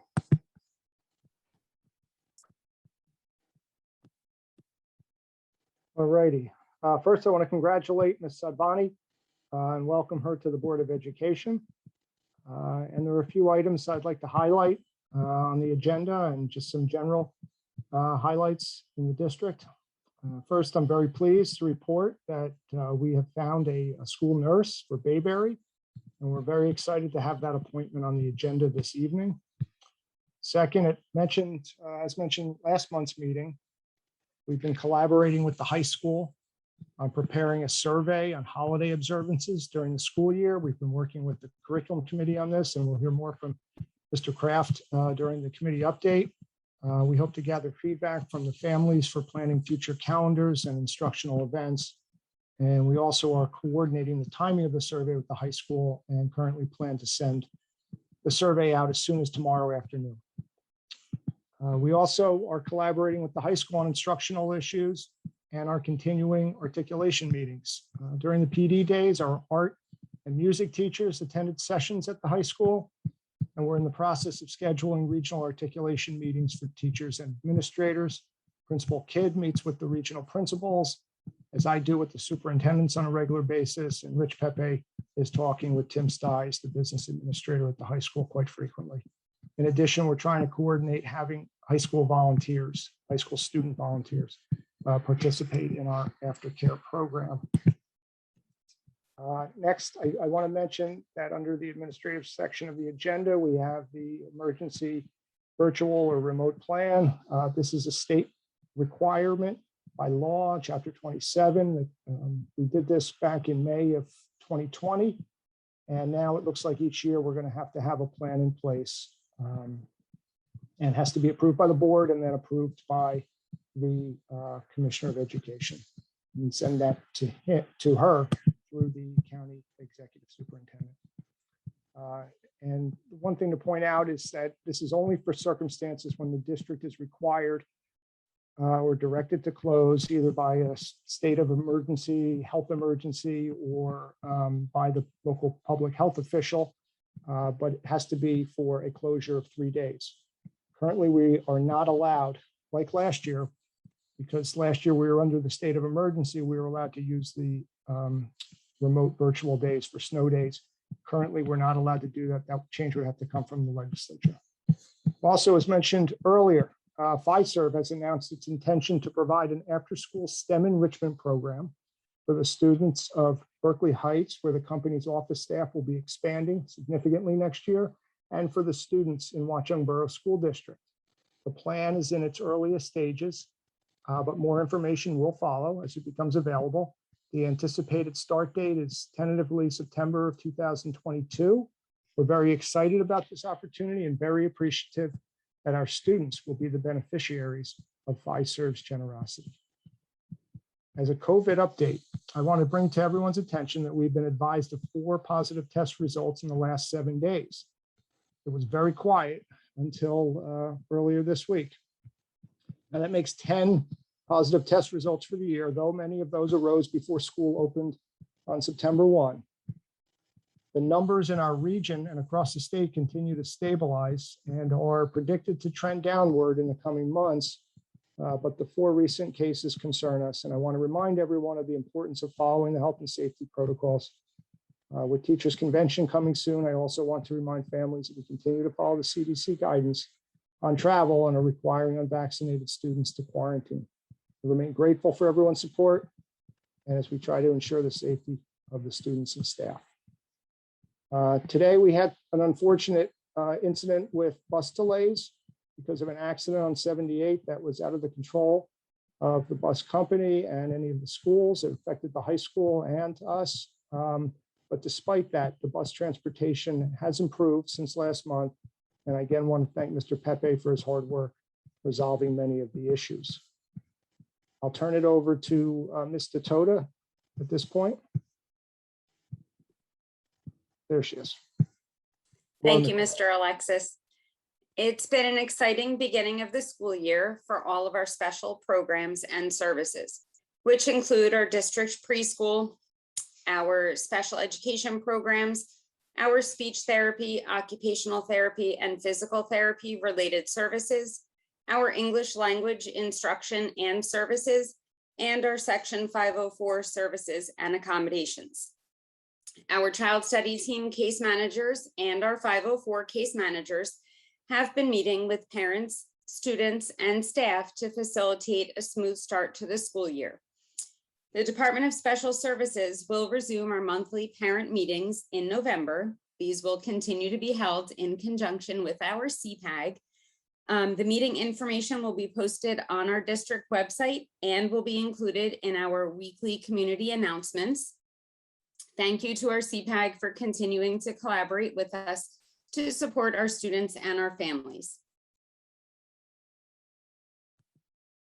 I also want to thank Mr. Toto for finding a talented and experienced behaviorist who is on the agenda for appointment this evening. So thank you again, Nicole. And we'll go over to Mrs. Fickner. Okay, thank you. Good evening. I'm having some Wi-Fi issues, so I hope I don't glitch out on you. I'll do my best here. We had a pretty exciting October so far. So the first week of October, we celebrated the Week of Respect with spirit activities each day and daily announcements promoting respect throughout our school.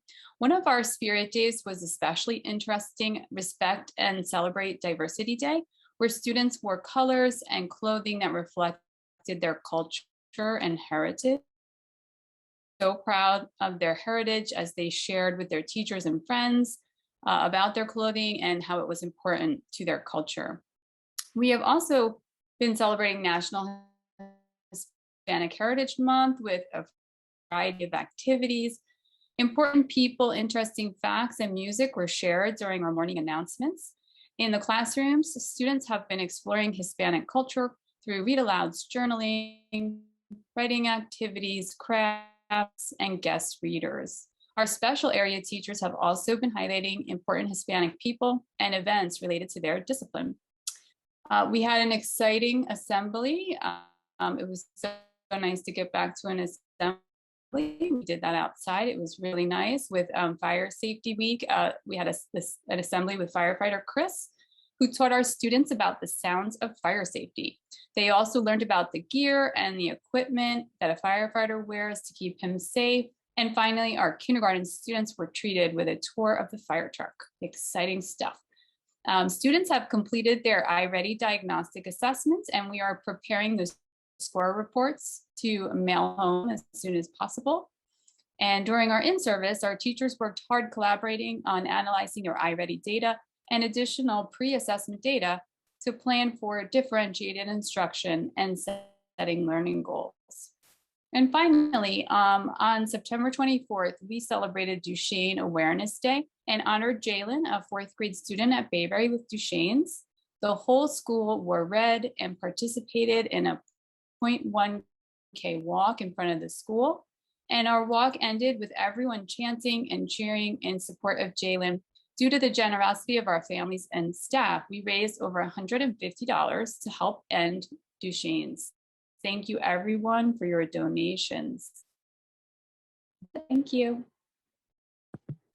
Thanks, Mrs. Fickner. It really was a nice event, and all the other things going on at Bayberry, it just it's very clear you're making progress towards that inclusive community that we all want for our schools.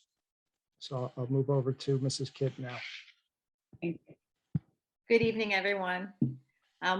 We were able to finish our iReady diagnostics and our Start Strong assessments to begin the year. Again, like Ms. Fickner said, we are preparing those parent reports so we can get those scores out to you. We are having a busy and productive month so far, promoting Bullying Prevention Month. Throughout October, we plan to celebrate the Week of Respect, which was last week, School Violence Prevention Week, which is next week, and Red Ribbon Week. These programs raise awareness and provide education and action around harassment, intimidation, and bullying. We began the month with our very first Spirit Week of the school year. Each day was celebrated by a theme to support respect, kindness, and anti-bullying. To enhance our school spirit this year, spirit points are being tallied for each grade level's participation, including our staff, for the entire year. The winning grade level will earn a special celebration at the end of the year in June. I was happy to say we had record numbers for participants in all of our Spirit Week activities, and I'm hoping that trend continues. All students also participated in social emotional learning lessons focused on self-respect and integrity. Students created a word wall of encouragement for staff and students containing messages of positivity and inspiration. Anyone walking down our hallways can stop and read a few to brighten their day. And we will end the month by celebrating Red Ribbon Week, as we will hang red ribbons in and around the school grounds and have conversations that encourage our students to adopt a healthy, drug-free lifestyle and focus on making healthy choices. Our Fire Prevention Week assembly was held on October 6th. Members of the Watchung Borough Fire Department have visited our school to remind students about the important safety devices in our home, especially carbon monoxide detectors and smoke detectors, what they sound like, what they're used for, and what students should do in case they hear them. So if any students start nagging their parents about changing the batteries, that is the reason why. Our in-service days were held on October 11th and 12th. The staff was trained on topics such as the design thinking process, using data to hold data chats with students, and we looked at data from iReady and Start Strong, as well as in-class assessments, social emotional health, and creating SMART goals with their PLC members. I'm happy to report that our student video announcements began this month. It's wonderful seeing our students working together as a production team, both on and off the camera. Additionally, our school celebrated Hispanic Heritage Month, which ran from September 15th to October 15th. Our World Culture Club explored artists and movements in multiple Hispanic countries. In art and music, students discussed different works of art and art movements. Some examples are Cubism or Surrealism. Our video production crew is working on interviews with students and staff of Hispanic descent to share and include in our morning announcements. And all of our students in all grade levels have been working for weeks on a school-wide Hispanic Heritage door decorating project. Classrooms were assigned countries to research and then asked to collaborate to create a display that showcases individuals and their contributions from that assigned country that have impacted our lives here in the United States. Doors will be judged on Friday, the October 15th. That is the final day of Hispanic Heritage Month, and Spirit Points will be awarded to all of the winning doors. They're being graded on a rubric. So that way there's different items that we're looking for. And then finally, Halloween. Halloween will be celebrated on Friday, October 29th at Valley View. Our Valley View students are invited to celebrate the day by dressing in costume. We are looking forward to having a spooktacular time. Have a good evening, everyone. Thanks, Mrs. Kidd. That sounds wonderful. And the last item on the agenda is something that was already touched on, the enrollment reports. You have the numbers there, and the enrollment is maintaining a steady count at 617, which again is higher than it was at the start of last school year. Thank you, Mrs. Harvey and the board for your attention. Thank you, George. We're going to move to committee reports. Human Resources. Kevin, can you please give an update? Yes, thanks, Dory. Well, as Mr. Alexis has stated, we are thrilled that we have a candidate for a full-time school nurse for Bayberry. We know that's something that a lot of parents had some concern about. So we're happy that we were finally able to fill that long-time vacancy, and not through any lack of effort that it lingered for so long. We're also thrilled that we've found a district behaviorist, as Mr. Alexis has stated. And we discussed nursing generally and health services as well. We also discussed professional development days, which were October 11th and October 12th. I think Mr. Alexis had touched on that already, but it seems that those were very productive for the staff at both Bayberry and Valley View. So it was great to hear about that. Next, we talked about the Next Mark online training program, which is a SEL-based training, and it's designed to deepen the staff's understanding of different challenges students experience with autism, ADHD, and mental health. I believe that there is an agenda item for this as well, and it's essentially online training course with 6 modules. It's an hour and a half to 2 hours each per module. Once it's purchased, the district will have access to the online platform for 1 full calendar year. And the idea is to encourage as many teachers as possible to get through that program to further the district goals that we've previously discussed. Next, we talked about high school volunteers, and I think Mr. Alexis actually spoke about that as well. We're still waiting on some more information to see if that's feasible and how that would work. We have some revised co-curricular appointments at Valley View. This is just a minor adjustment. We're adding 2 new Pursuit of Excellence instructors. We continued discussion on instructional aides and staffing levels for those aides. We also have a custodian candidate that's on the agenda as well. So that would fill one of our 2 custodial vacancies. And we also discussed co-curricular appointments at Bayberry. The committee was in favor of the recommended appointments. And we expect a high demand for clubs at Bayberry based on past experiences. So that's something that we were excited about as well. I think that's all that I have for today. Thanks, Kevin. Rich, can you please give the Operations Finance Committee report? Sure. We had a busy month in the committee. We had 3 meetings on September 28th, September 30th, and October 6th.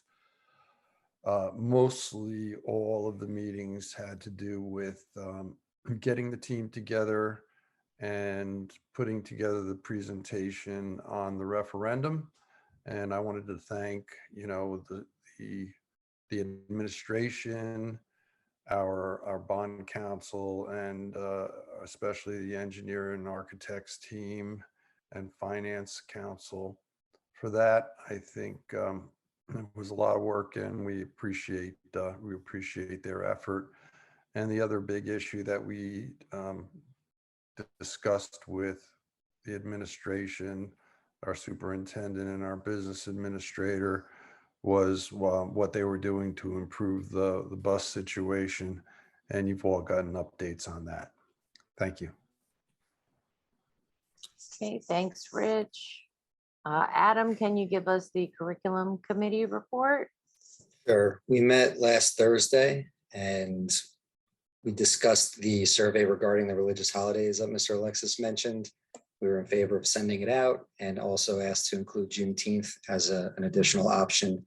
As Mr. Alexis mentioned, it could go out as early as tomorrow afternoon, just waiting to coordinate that with the high school. The principals mentioned the testing, both Start Strong and iReady diagnostic assessments have been done.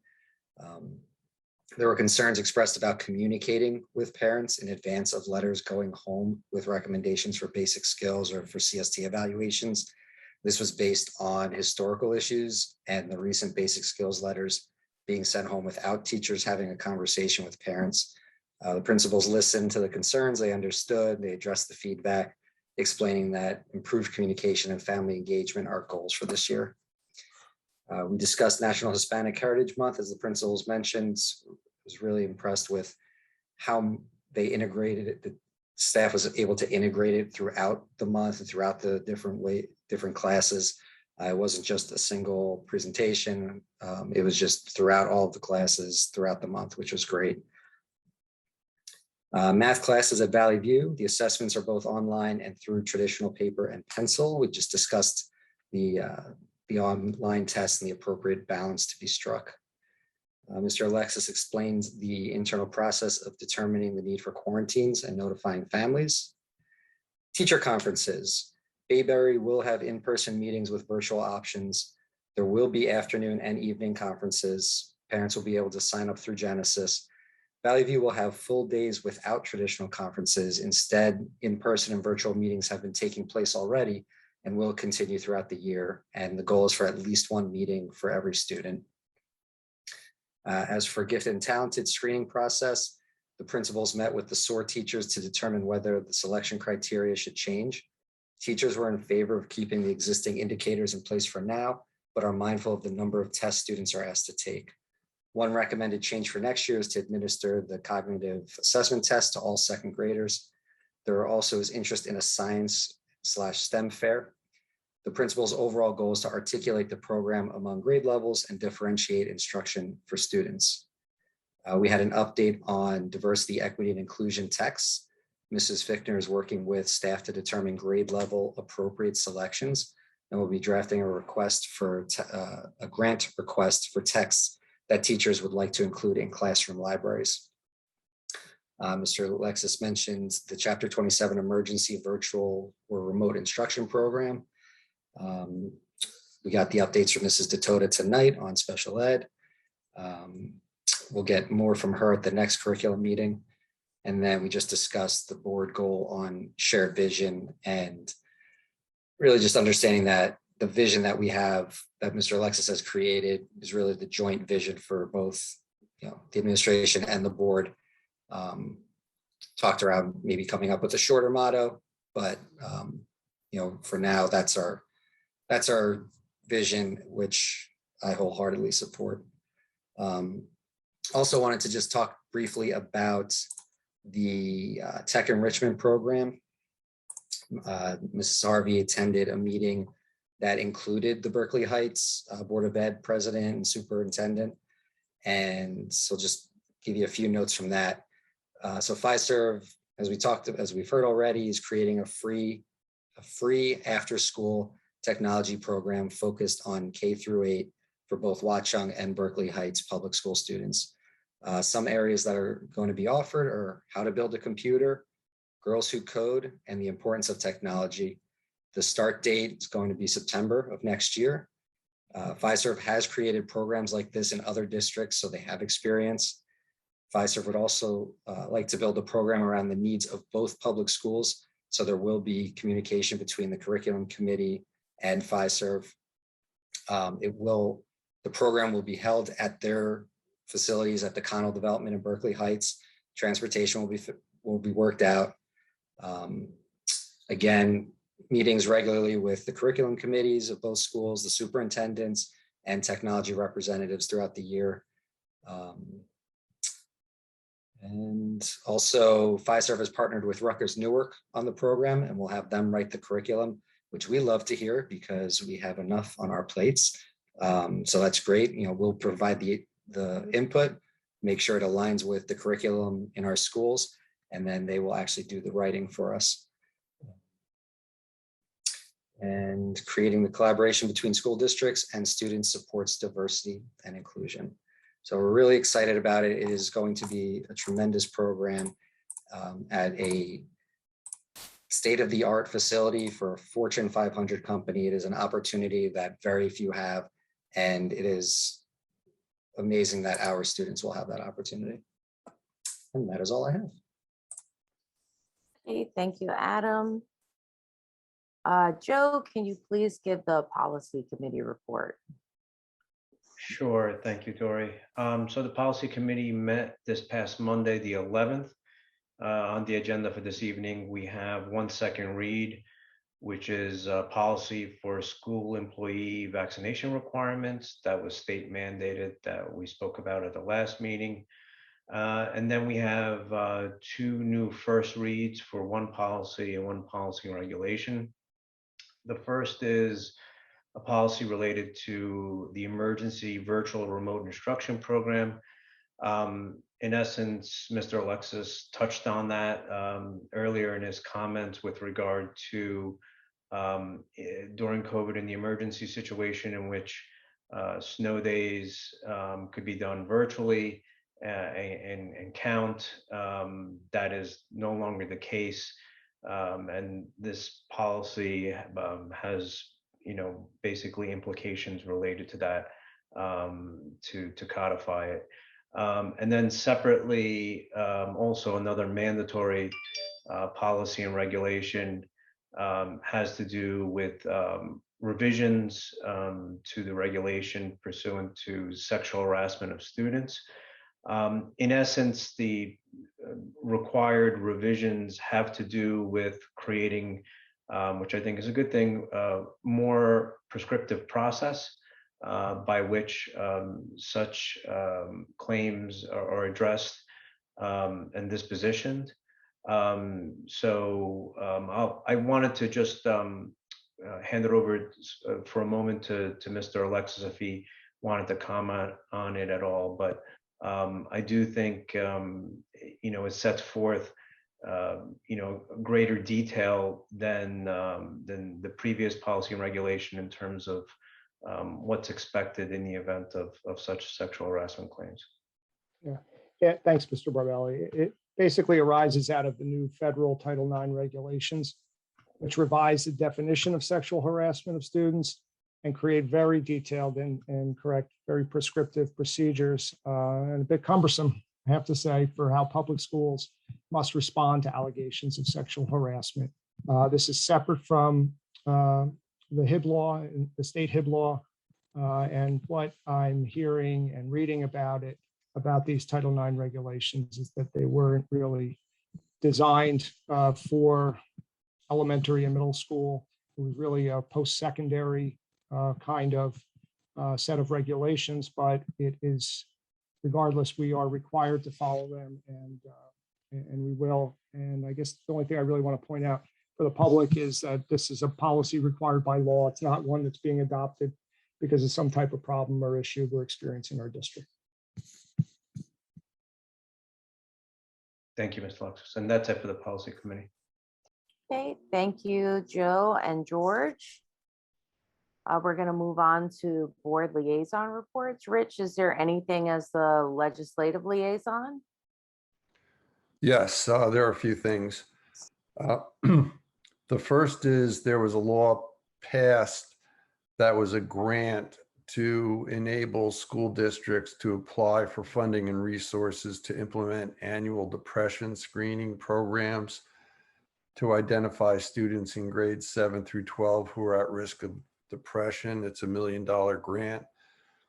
The thing that's of note on this bill is that it was originally, right up until it was passed, it was going to require all school boards to ensure that every student in grades 7 through 12 receive an annual screening for depression. And at the last minute, it was changed into a $1 million grant program that schools can take advantage of. The second law that passed was enhancement to food insecurity in New Jersey schools, providing for additional funding for breakfast and summer school food programs.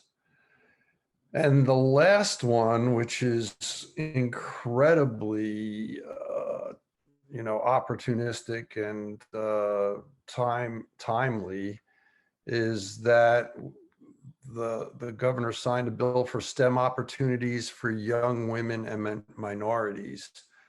Aims to increase representation of young women and minorities in science, technology, engineering, and math degree programs and careers.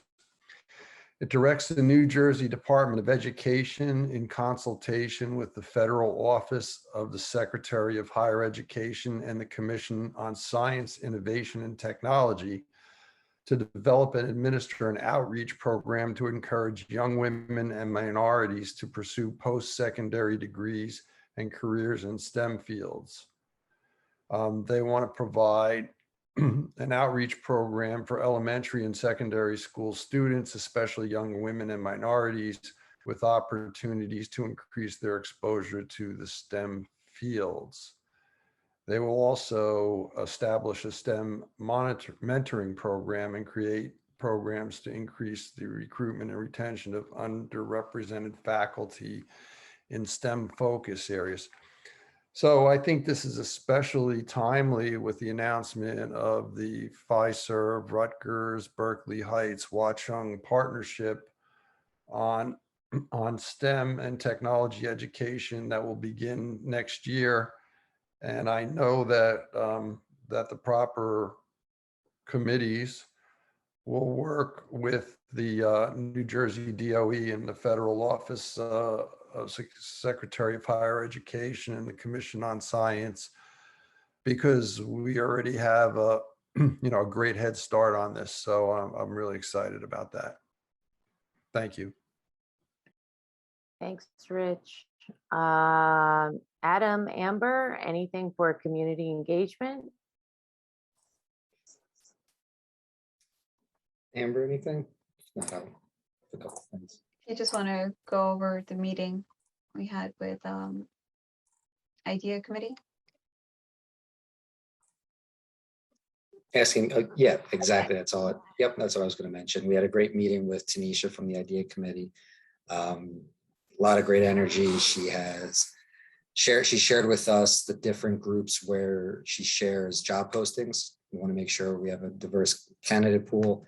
The administration's done a great job sending out and soliciting candidates from diverse backgrounds, but always great to have more help.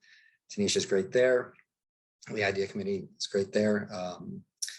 Still helping with texts. And what else did we talk about? Two big ones. Presentations possibly for parents, just training if needed with different organizations. And a lot of their information is available on their website or Instagram page.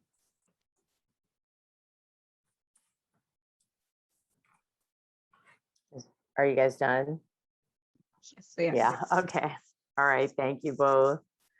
Kevin, is there anything from the Somerset County Educational Services Commission? I don't have anything for this meeting, Dory. Thanks. Okay, thanks, Kevin. Jessica, anything for Somerset County School Boards Association?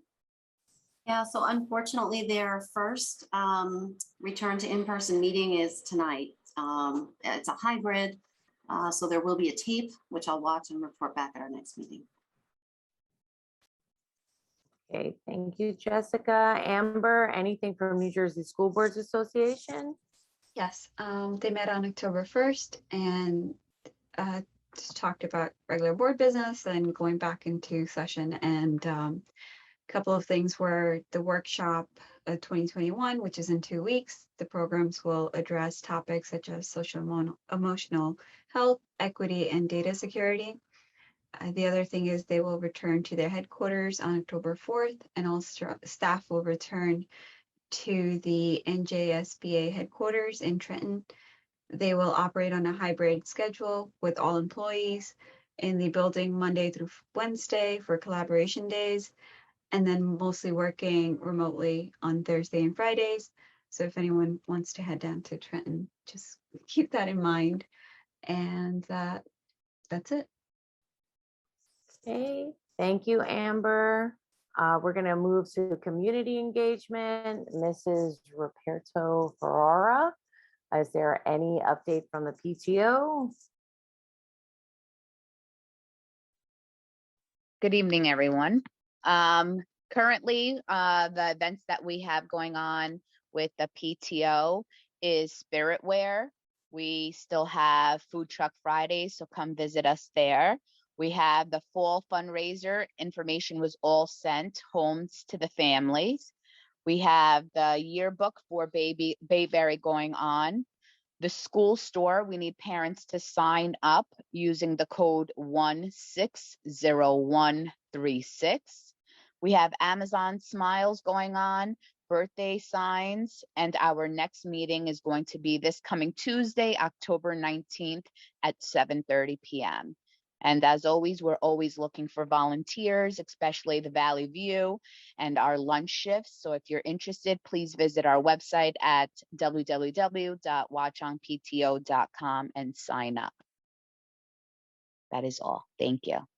Thank you so much.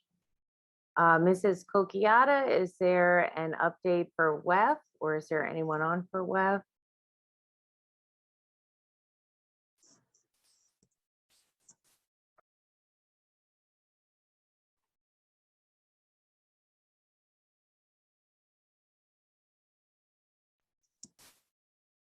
Rich, I think. Hold on. Can you guys hear me?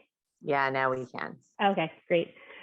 Just want to give you guys a heads up. One of my favorite events that are going on in town is in less than 2 weeks, or I guess just about 2 weeks, Trunk or Treat, October 29th, 4 to 6. Jen, I see you smiling. I know you want to host the trunk this year. I ask every year and she comes to support, and I want to thank you because a lot of the faces that I'm seeing right now are ones that do come out year after year, and I appreciate that. So trunk or treat, if you don't know what it is a bunch of parents and dedicated community members and some of our council members even, they host trunks along the lower parking lot and they decorate them in themes or however they wish. And children go around and trick or treat the cars multiple times. Last year in the COVID era, we actually made it a drive-through, which even though it sounded like it may not have been a great success when we were going in, was wildly successful. So I'm counting on this year being even better.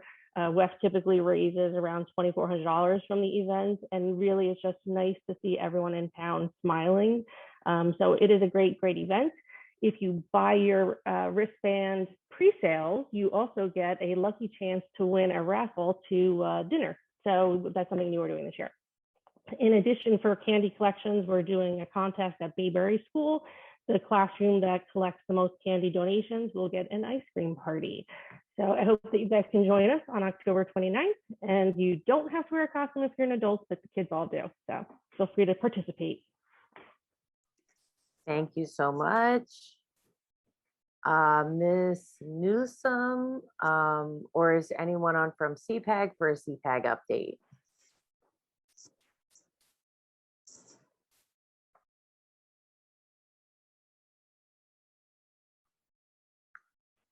Rich, I think it's, yeah, the one with the hand. Oh, you're on mute, Rich. I don't know if you're trying to talk to us. Sorry about that. Yeah, I see two people that look like they're looking. One is named Francesca, one is Smita Saraswat. Do you know if either of those are? I think Saraswat. Okay. Yeah, I think Francesca, the hand is lowered now, so. Okay. Hi, everybody. I'm back again. I'm Smita Saraswat. I'm Vice President of CPAG. First of all, congratulations to our newest board member, Ms. Sadwani. This will be a great addition to our already great team. CPAG is very excited this year. Like everybody else, we are loving the comeback. Of course, it's got its hiccups, but nothing better than what we had last year. This is so good. CPAG met with Ms. Ditota today and very pleased with some of this new stuff that we're planning, events. One of them is the November 15th, 7 p.m., a special ed and Watchung CPAG presenting online basic rights and special education workshop. And on December 6th, we're going to be doing the 7 p.m. At 7 p.m., the IEP and 504 basic training workshop. So we're going to have all those notices sent out. We have a fundraiser currently in place, which was super successful last year. It's our Thanksgiving pie sale. So please do support us. The Allstate Farms produce the best pies, and I'm sure people will be hosting or going around this year. So please support us. And we're going to have another fundraiser in December with the Kendra Scott Jewelry, where there's going to be on December 2nd, there'll be like a happy hour at their store in Short Hills Mall with refreshments and a sip and shop and online options as well. So very excited to do a whole array of things to sort of make this year very exciting. And we're very happy to work closely with the district, especially Ms. Ditota. It's been a pleasure, and I hope everything goes well for all of us. And thank you. Okay, thank you so much. Mrs. Williams or Mrs. Sims, is there any update from the Watchung Idea Committee? I don't think I see them on. So I'm just gonna move on. So this is comments from the public on agenda items. We welcome input from the public. There are 2 times during the meeting when the public is invited to speak. The first opportunity to comment on agenda items only is now. The second opportunity for public comment is towards the end of the meeting. Total time allotted for public comment is 30 minutes. Before you make your comment, please state your name and address. In the event it appears the public comment portion of the meeting may exceed 30 minutes, the presiding officer may limit each statement made by a participant to 3 minutes duration. Comments submitted to the board secretary prior to the meeting will be read first. Our public forums are not structured as a question and answer session, but rather are offered as opportunities to share input with the board. In instances where the board feels a response is needed, the presiding officer or superintendent will address the comment. New Jersey statutes do not permit the board to discuss personnel or hiring in public session. Names of students should not be used. Mr. Pepe, can you please read the statement due to recording of this meeting? Members of the public should consider their comments in light of legal rights of those affected and identified in their comments, and be aware that they are personally legally responsible with potential liability for comments that they make to the board. The board shall not be held liable for comments made by members of the public.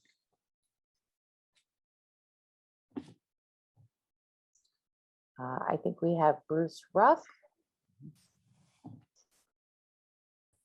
Hi, Bruce Ruck, 13 Lakeview Avenue.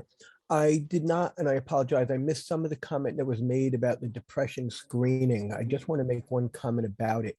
I know in some of the press it's got negative review, but I urge the school, the parents, and everybody to really go ahead and do any depression screening that can be done to these kids, not just one time a year, but throughout the year. As many of you know, I'm the managing director of the State Poison Center, and I am devastated by the number of children between the ages of 11 and 14, 15, that we are seeing trying to harm themselves on a daily basis. I have multiple kids that we're consulted on across the state. I'm not saying Watchung, I'm not saying Warren, I'm not saying Somerset County. I'm saying across the state. And I would really hate any of these kids to become a statistic. And it is really something, and it's not just COVID, it started before COVID, that I really urge the board and the parents to participate in anything possible like that. Thank you. Thank you. We have another Jen Q.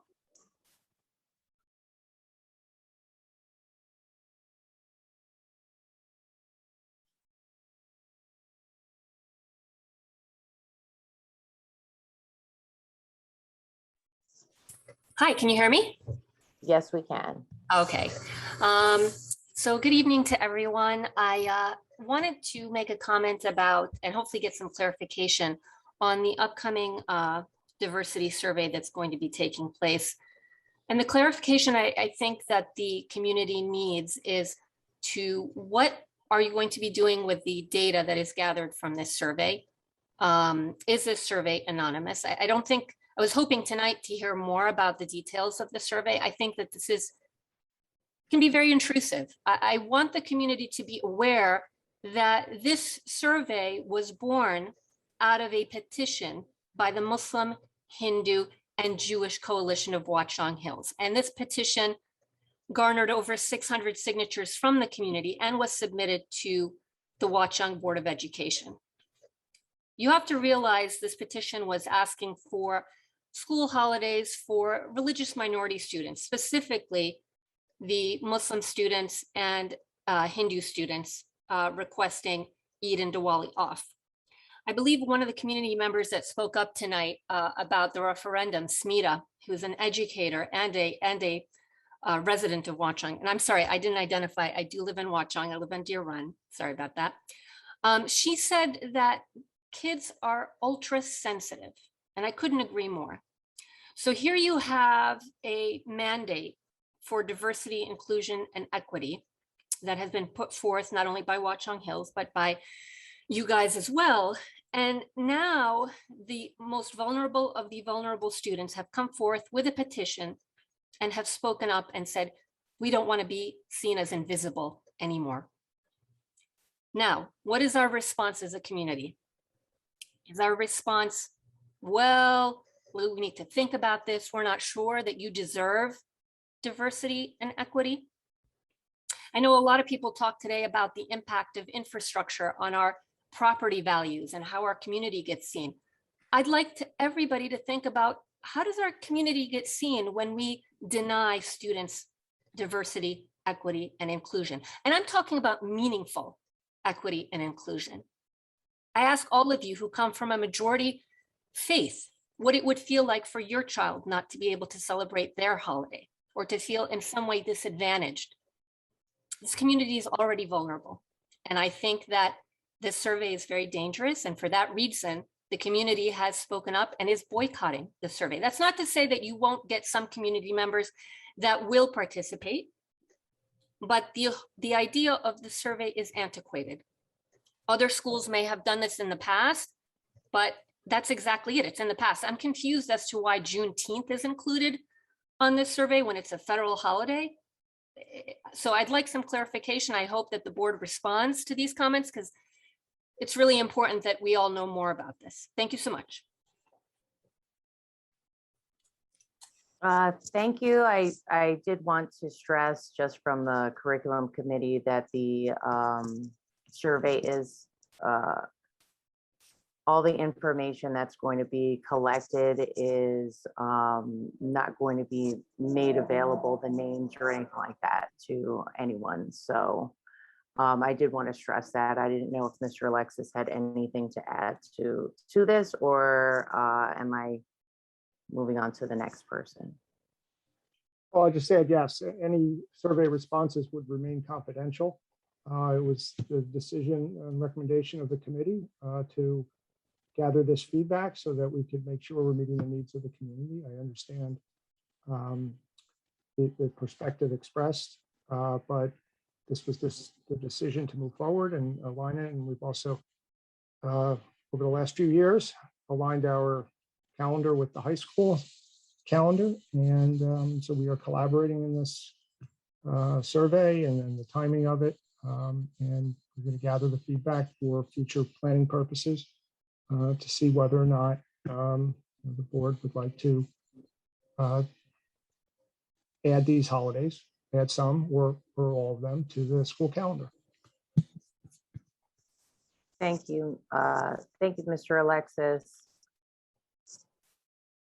I don't see any other hands raised.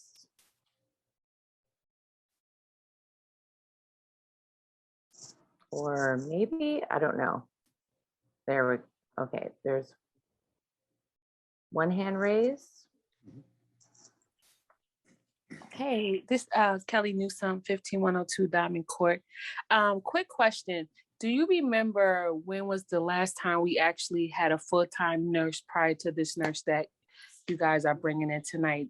Do you recall? It was like over 2 years ago, right? From what I can remember. I want to say it was about 1.5 years. Am I right, Mr. Alexis? Now, Ms. Matrunik retired on September 30th last year. Right, Ms. Matrunik, right. Okay, yes. So the reason why I was asking was, so it was 2 years ago, my son had got injured, right? And he had to get staples. And when they called me, they said there was not a nurse in the building, that they was calling over to Valley View to, get, I guess, pre-arrival instructions, I guess, before I got there. So when I tell you, I'm so grateful to hear that you guys, is bringing this nurse in, they're going to have their own nurse. I'm just so grateful for what you guys are doing, even with all the people you're bringing aboard, this before and after care. Let me tell you something, this is big for me, because not everybody has a mom and a dad, or 2 moms or 2 dads in the house. There's some people that's doing it by themselves. And I just appreciate the thought that you all are putting into this community, that everybody is not in a dual home, So when I tell you, I'm so grateful for what you guys are doing. You guys have made so many changes. I mean, this current administration have made so many changes since I've been in this town, which is over 11 years. So I just want to say thank you and just keep up the good work. And I'm so, so proud of you guys and what you're doing for our children. Thank you, Mrs. Newsom. Thank you. I don't think I see any other hands raised. I just want to wait a second because, oh, there we go. No, I don't know. No, I don't think so. Okay. So unless something pops up real fast, I'm going to move on to action items. For administrative items, Jen, can you please move the administrative items? Yes, I move A1, approve minutes of previous meeting. A2, approve Chapter 27, emergency virtual or remote instruction programs. Is there a second? Second, Adam. Any discussion? Okay, roll call, please. Mr. Barbella, Yes. Mr. Buccarelli, Yes. Mrs. Ingracia,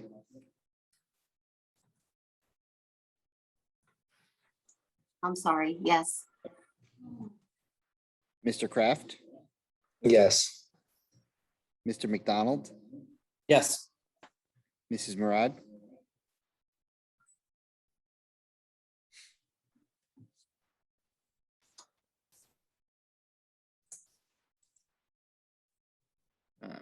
looking to see if Mrs. Murad, are you on mute? Yeah, she's on mute. I don't know if she can hear you. Me, I said yes. You Oh, can hear me? thank you. Oh, sorry. No problem. Mrs. Scharf Yes. and Mrs. Harvey, Yes. motion's passed.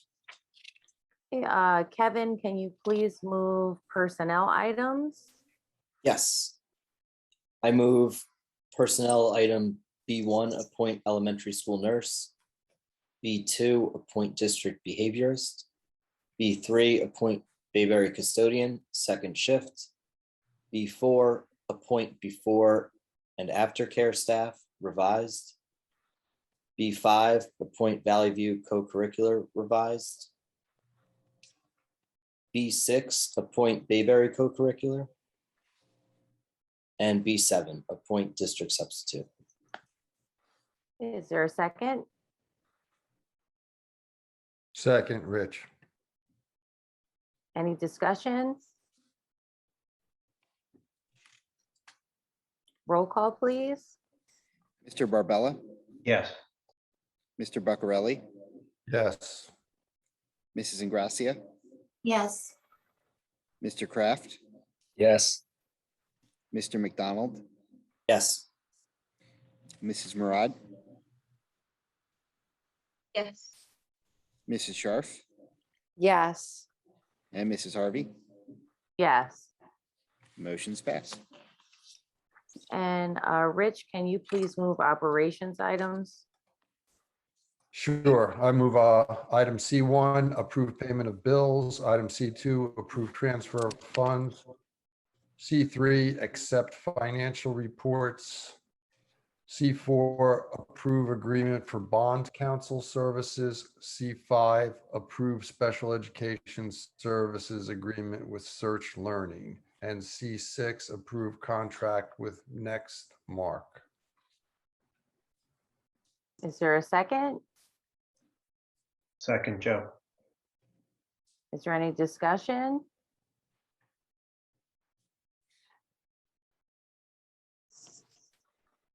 Okay, roll call, please. Mr. Barbella, Yes. Mr. Buccarelli, Yes. Mrs. Ingracia, Yes. Mr. Kraft, Yes. Mr. McDonald, Yes. Mrs. Murad, Yes. Mrs. Scharf, Yes. Mrs. Harvey, Yes. motion's passed. Okay, Joe, can you please move policy items? Sure. So move E1, approve policy for second reading and adoption, and E2, approve policy for first reading, the two enumerated policies and regulations. Is there a second?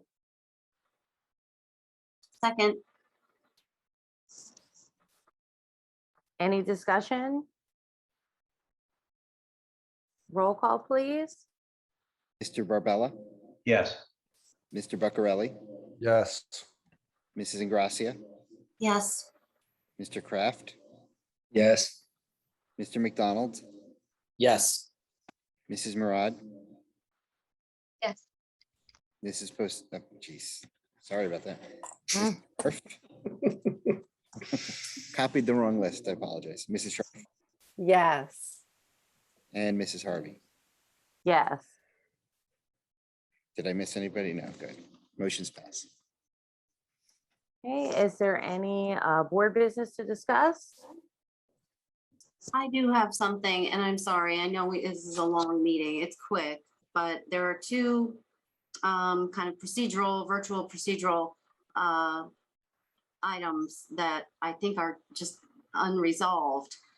The first, and it's been mentioned several times, it was mentioned, I think, in public comment in our last meeting by one of our former board members who served several terms on the Watchung Board of Ed, in addition to a lot of people tell me that our meetings, I mean, I'm a panelist and I can see the attendees. The rest of the public cannot. Is that correct? Yes, that's correct. That's how the webinar is set up. Yeah. So I guess that's just becoming a source of concern, right? Because it can potentially have a chilling effect on participation or public comment if you are like speaking into a black hole. You have no idea who else is on. You don't know if there's 5 people or 500 people. So I just feel like for a little more transparency and consideration for members of the public, particularly in a sensitive time when we're heading into a referendum vote that we want to educate people on, I think it would really be best to look into a way, kind of like our town council does, where you can just log in and plainly see who's on. So that's the first one. And then sort of related to that, I had called about, and I talked to Connie, who's always wonderful, the videos of our archived meetings, which used to be so easy to access, just right next to the attachments and the agendas. Something's changed and it's very difficult to access the videos of previous meetings. For example, today, just to check to make sure, it was still an issue. You can see the last meeting. You can't see the second to last or the third to last, but somehow you can see the fourth. It's coming up as a limited YouTube link, but then it says 20 out of 22 videos are not available. So I'm just putting it out there. I think you do have to have those back functioning. It's been at least over a month now since I noticed it.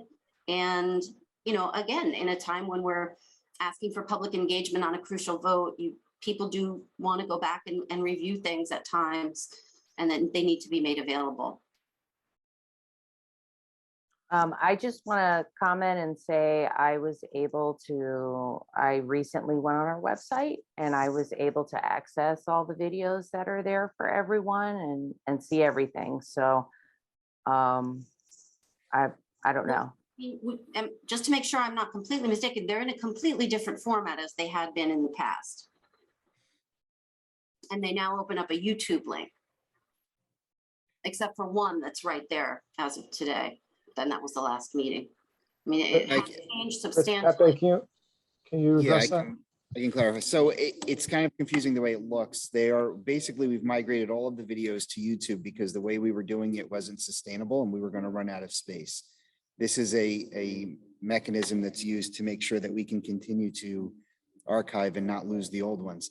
The way that it works is when you see that one video on the front, it's actually a playlist and there's a drop-down menu there which will drop you down to all of the videos in that playlist. And what I've asked Aaron to do is to set them up so that each playlist is a year's worth.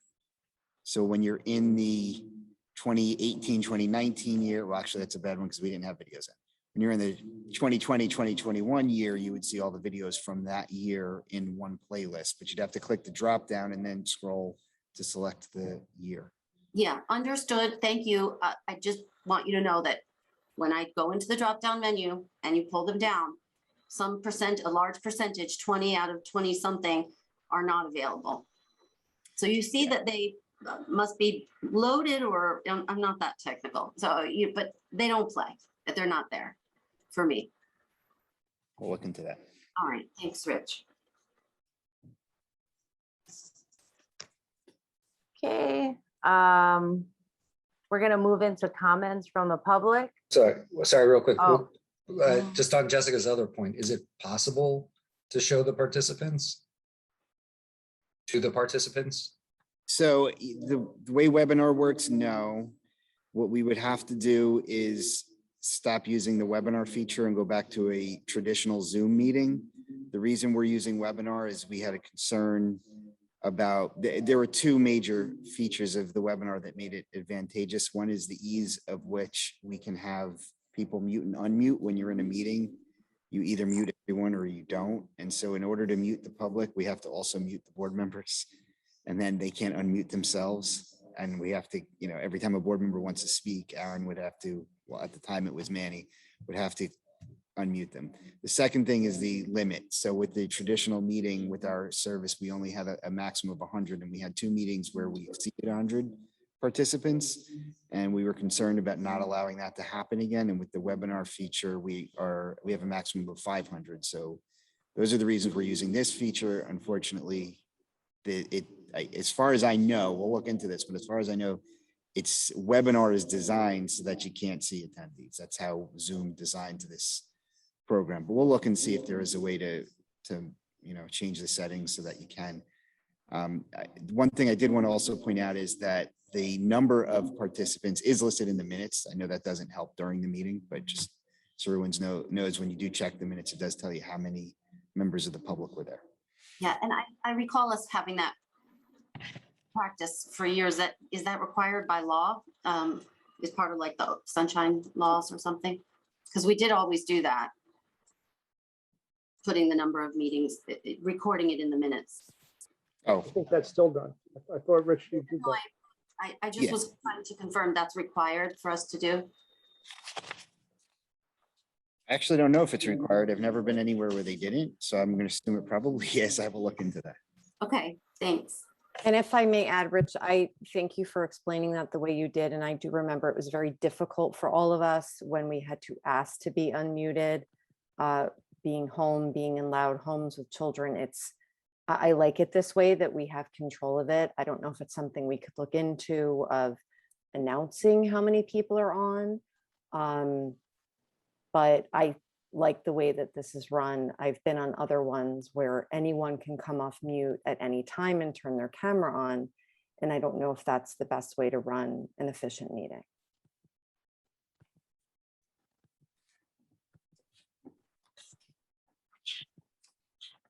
All right. So we're going to go into comments from the public. This can be on any item. Please make sure to remember to state your name and address. And also make sure your hand is raised.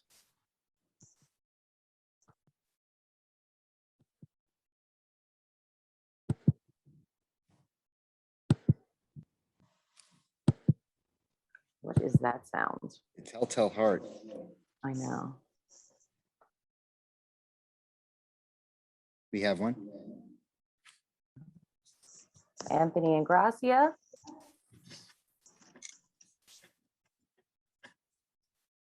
Good evening. Can you hear me? Yes, we can. Good evening. Hi, Anthony and Gracia, 40 High Oaks Drive. I would first like to correct an untrue statement that Dory made in her opening board comments. I believe that she intentionally misquoted me. I never said that Watchung was a laughing stock, and this can be easily checked by going to the 2-hour mark of the video of the last board meeting on September 23rd. I think this is another example of inappropriate and unprofessional conduct from Dory as board president, as was her attempt at the beginning of this meeting to defend her failure of leadership as the Watchung BOE continually refuses to engage in any shared services or regionalization discussion with Watchung Hills and the boards of education of the other 3 sending districts. It really was twisting the facts there and made it sound like things have been in lockstep with the sending districts and Watchung fully participating. And that is definitely not the case. And it was wrong to present it that way while also misquoting me. But the other 3 districts were far more engaged all along and are still considering participating. They likely have not fully and formally committed because, as the Echo Sentinel pointed out, the final New Jersey legislation on the subject, as just recently published, contained language that caused some concern and hesitation. Watchung has by far participated the least and showed zero leadership or interest in working with the other towns on this endeavor to study ways to benefit the children and the taxpayers. To me, this is an embarrassment to our town that is increased by refusing to engage with Watchung Hills when our current superintendent was last employed as the principal of Watchung Hills. I mentioned during the September 23rd meeting that I have for months been reading the Echo Sentinel articles going back to the spring. On May 28th, 2001, the Echo Sentinel reported that during the May 24th virtual meeting hosted by Watchung Hills, several members of the Long Hill Board expressed willingness to participate in the state-funded study, while the Warren Board voted to form an ad hoc committee to consider the matter. And during that virtual meeting, Dory did not say one word. There are ongoing Echo Sentinel articles that repeat this pattern. I would encourage anyone interested in reviewing the discussion on this potentially very helpful study that was reported for months to be cost-free and completely non-binding. In addition to the shared services related webinars presented by Watchung Hills and also the state of New Jersey, I found the Echo Sentinel articles dated July 15th, August 18th, September 17th, October 3rd, and October 4th to be informative and also sad to see how uninvolved we were as a town and a school board. So I just wanted to, since Dory made those comments, I wanted to just repeat where I was coming from with some additional information from last meeting. And I just think that, if the schools are going to be, achieving great results, there has to be a very high level of trust between the community, the school board, and the administration. Transparency is key. People in the community lose trust when issues or actions are done in secret. And, I don't want to go much longer, but I would just say as a couple of examples, I think the school board president should explain how and why she convinced for over a year now our superintendent to refuse to take a phone call from any other member of the school board, elected members of the school board. Not one phone call is allowed for over a year. Only Dory can make that phone call. And similarly, no duly elected board member may send an email to Mr. Alexis without copying Dory Harvey. This goes against how every superintendent has interacted for decades with the school board. So if there's a reason for it and how it occurred, it should be discussed openly and with transparency. When we're changing decades of practice in this town, maybe changes at times are very worthwhile, but it should be transparent and discussed openly. Similarly, with Phillips Field, we can go back to meetings with people that have been in this town longer than I have, such as the Mobus family, sharing their concerns that the town always had this relationship with Phillips Field. And people can complain, as is their right, about how things were managed at different times, but to break that relationship off completely and keep instead sending these absurd lease agreements to a group of volunteer parents in Watchung Little League to manage a public park and all the activities that would occur on it when we have a paid rec director in the town. It's just the lack of transparency in examples like this will never allow us to have a really truly great school district that's achieving and ranked highly amongst our peers. So I just thank you for your time. And that concludes my comments for this meeting. Thank you. Madam President, may I respond? And then I would like to after as well. Sure. So, I'm very disappointed that a member of the public, Anthony, it's clear that you're running for the Board of Education. This is a public comment session where the board is not supposed to respond. You've mentioned another candidate's name, our president, Dory Harvey, who's also a candidate. And it's obviously a campaign speech. And I think that it's really, really unfair for you to come on, make statements, use her name, make basically a campaign speech during a public comment section of the board where she has a hand tied behind her back and can't respond to you. So my suggestion is, if you really want to debate, why don't you call for a debate where people can talk and also answer you, as instead of cloaking your campaign speeches as a public comment. Thank you. I would also like to add that I find it absolutely wildly inappropriate that it's a campaign speech during our Board of Ed meeting, particularly when your wife is still sitting on this board. And secondly, I have absolutely no problem contacting Mr. Alexis and CCing the president of this Board of Education. I don't have a problem with that either. I'm perfectly happy with the way that this board is communicating. No problems with communication and transparency here. I'm available if you have any questions, Jessica, about the curriculum that you criticized earlier. Anthony, email me. Anyone from the public can email us. I'm the head of curriculum. You have a question about curriculum, you let me know. I would agree on that point. The board is as transparent as possible.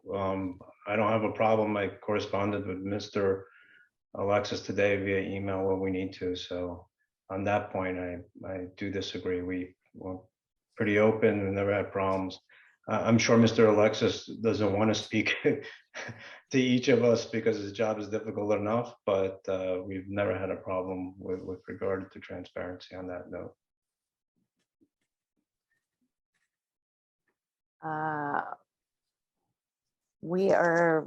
Anthony Ingracia has raised his hand again.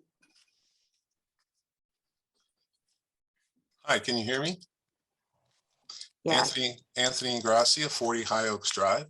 And I would just respond to Rich by saying I could say the same for Dory misquoting me at the beginning of this meeting, that we can say it's something for a campaign, but the merits of the discussion are what they are. And I'm certainly not cloaking anything. I'm concerned that there were just two examples that I've given just now of things that are being cloaked and not transparent.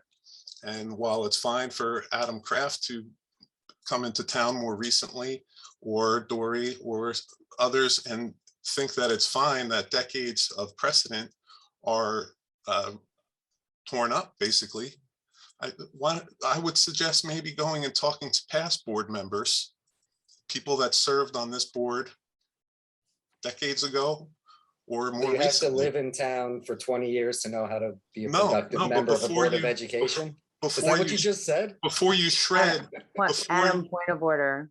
Oh, sorry. Before you shred a tradition of superintendents speaking on phone calls with members of the Board of Education, those that were elected and not appointed, those that were elected and not running unopposed, I would say that talk to former board members and see if they find that to be a concern. And you might see that they might actually be very disturbed by that change. And all I'm saying is, if there's a reason for that change and why it was agreed to by the superintendent, then be transparent and have a discussion about it. That's all. I'm glad everyone's happy with being able to send emails, but you should be able to make phone calls as well. Sorry, sorry, I didn't clarify. I feel free to call anyone I'd like. I don't need to. I apologize for interrupting you earlier. I shouldn't have done that. But who's to say what's best? Everyone's entitled to their opinion. What works best for that administration and that board worked best for them. What works best for us might be something different. And good, bad, otherwise, it's what it is. And I don't hear Mr. Alexis complaining. He has a lot on his plate. As you and your wife have pointed out, we are so terrible. So let's let him focus on his job, and we'll communicate amongst the board, right? So that if there is something that needs to bubble up to him, it will. But if not, and we have the answers among ourselves, it's much more efficiently done that way. And that's what we're going for, efficiency. If Mr. Alexis wants us to contact him directly, I am happy to do so. He's a wonderful person. He's always taken my call, my email. He cares about this school as much as you possibly can. We are fortunate to have him, and I will let him do as he sees fit.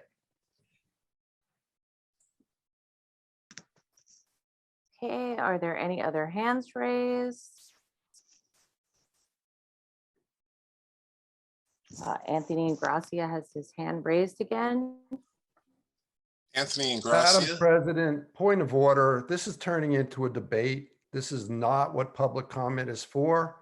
Mr. Ingracia, with all due respect, you are debating with the entire board.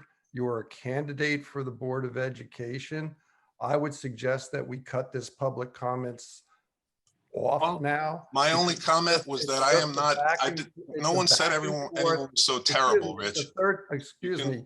No Boy, one once said you anyone was so chastised terrible. me for interrupting, didn't you? I remember that. You interrupted me.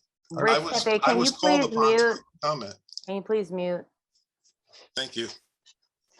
The next hand raised is Mariam Megdari.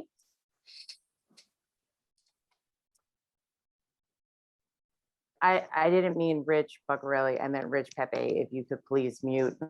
So I apologize. Good evening, everybody. I just wanted to speak as one of those people that's in the community. I really don't appreciate this back and forth drama. That's not the reason I spent 2 hours watching the Board of Education meeting. It's to understand what's going on in my kids' schools. So if that could just stop, I mean, it's late. We all have jobs and lives. I would really appreciate it. And this is Mary McDarty on Ridge Road, just to make sure I live in Watchung. Thank you. Thank you. And Mr. Bisignano has his hand raised. Yeah, I'd like to come back to where you started. I know there's a lot of back and forth here, but I'm not really sure what any of that's about. I think you guys did a fabulous job on the referendum. And notwithstanding, you know, unique situations that are going back and forth here, we should keep our eye on the prize. The prize is a great school district. And I think that referendum was a fabulous teamwork, and it's kind of a shame to hear all the back and forth, but I understand why that happens. You know, but I would say, like, for the town's benefit, for the children's benefit, for the advancement of everyone, what we got to focus on is how to build those environments that were so appetizing, that we heard so much compliment on. And I would hope that you all could hold hands and do the right thing by staying tight on getting a referendum done for this town. It will be good for the kids and good for the home values, and put the other stuff aside, because I see it on the town council. It doesn't get results. You guys have gotten tremendous results, and it'd be a shame to have this type of behavior when you've done such a great job on the referendum. So I'd like to delete everything I just heard and get back to those beautiful buildings and those wonderful kids and have them thrive. And I'm just, and I've been here like everybody else for a few hours. It's not the way to end the meeting. The way to end the meeting is on the good work that's been done by everybody. Okay, thank you. I don't see any other hands raised. So can I have a motion to adjourn? Motion to adjourn. A second? Second, Jen. Any discussion? All in favor, say aye. Aye. Aye. Any opposed? Okay, thank you for joining us this evening. This meeting is adjourned. Good night. Thank you, everyone.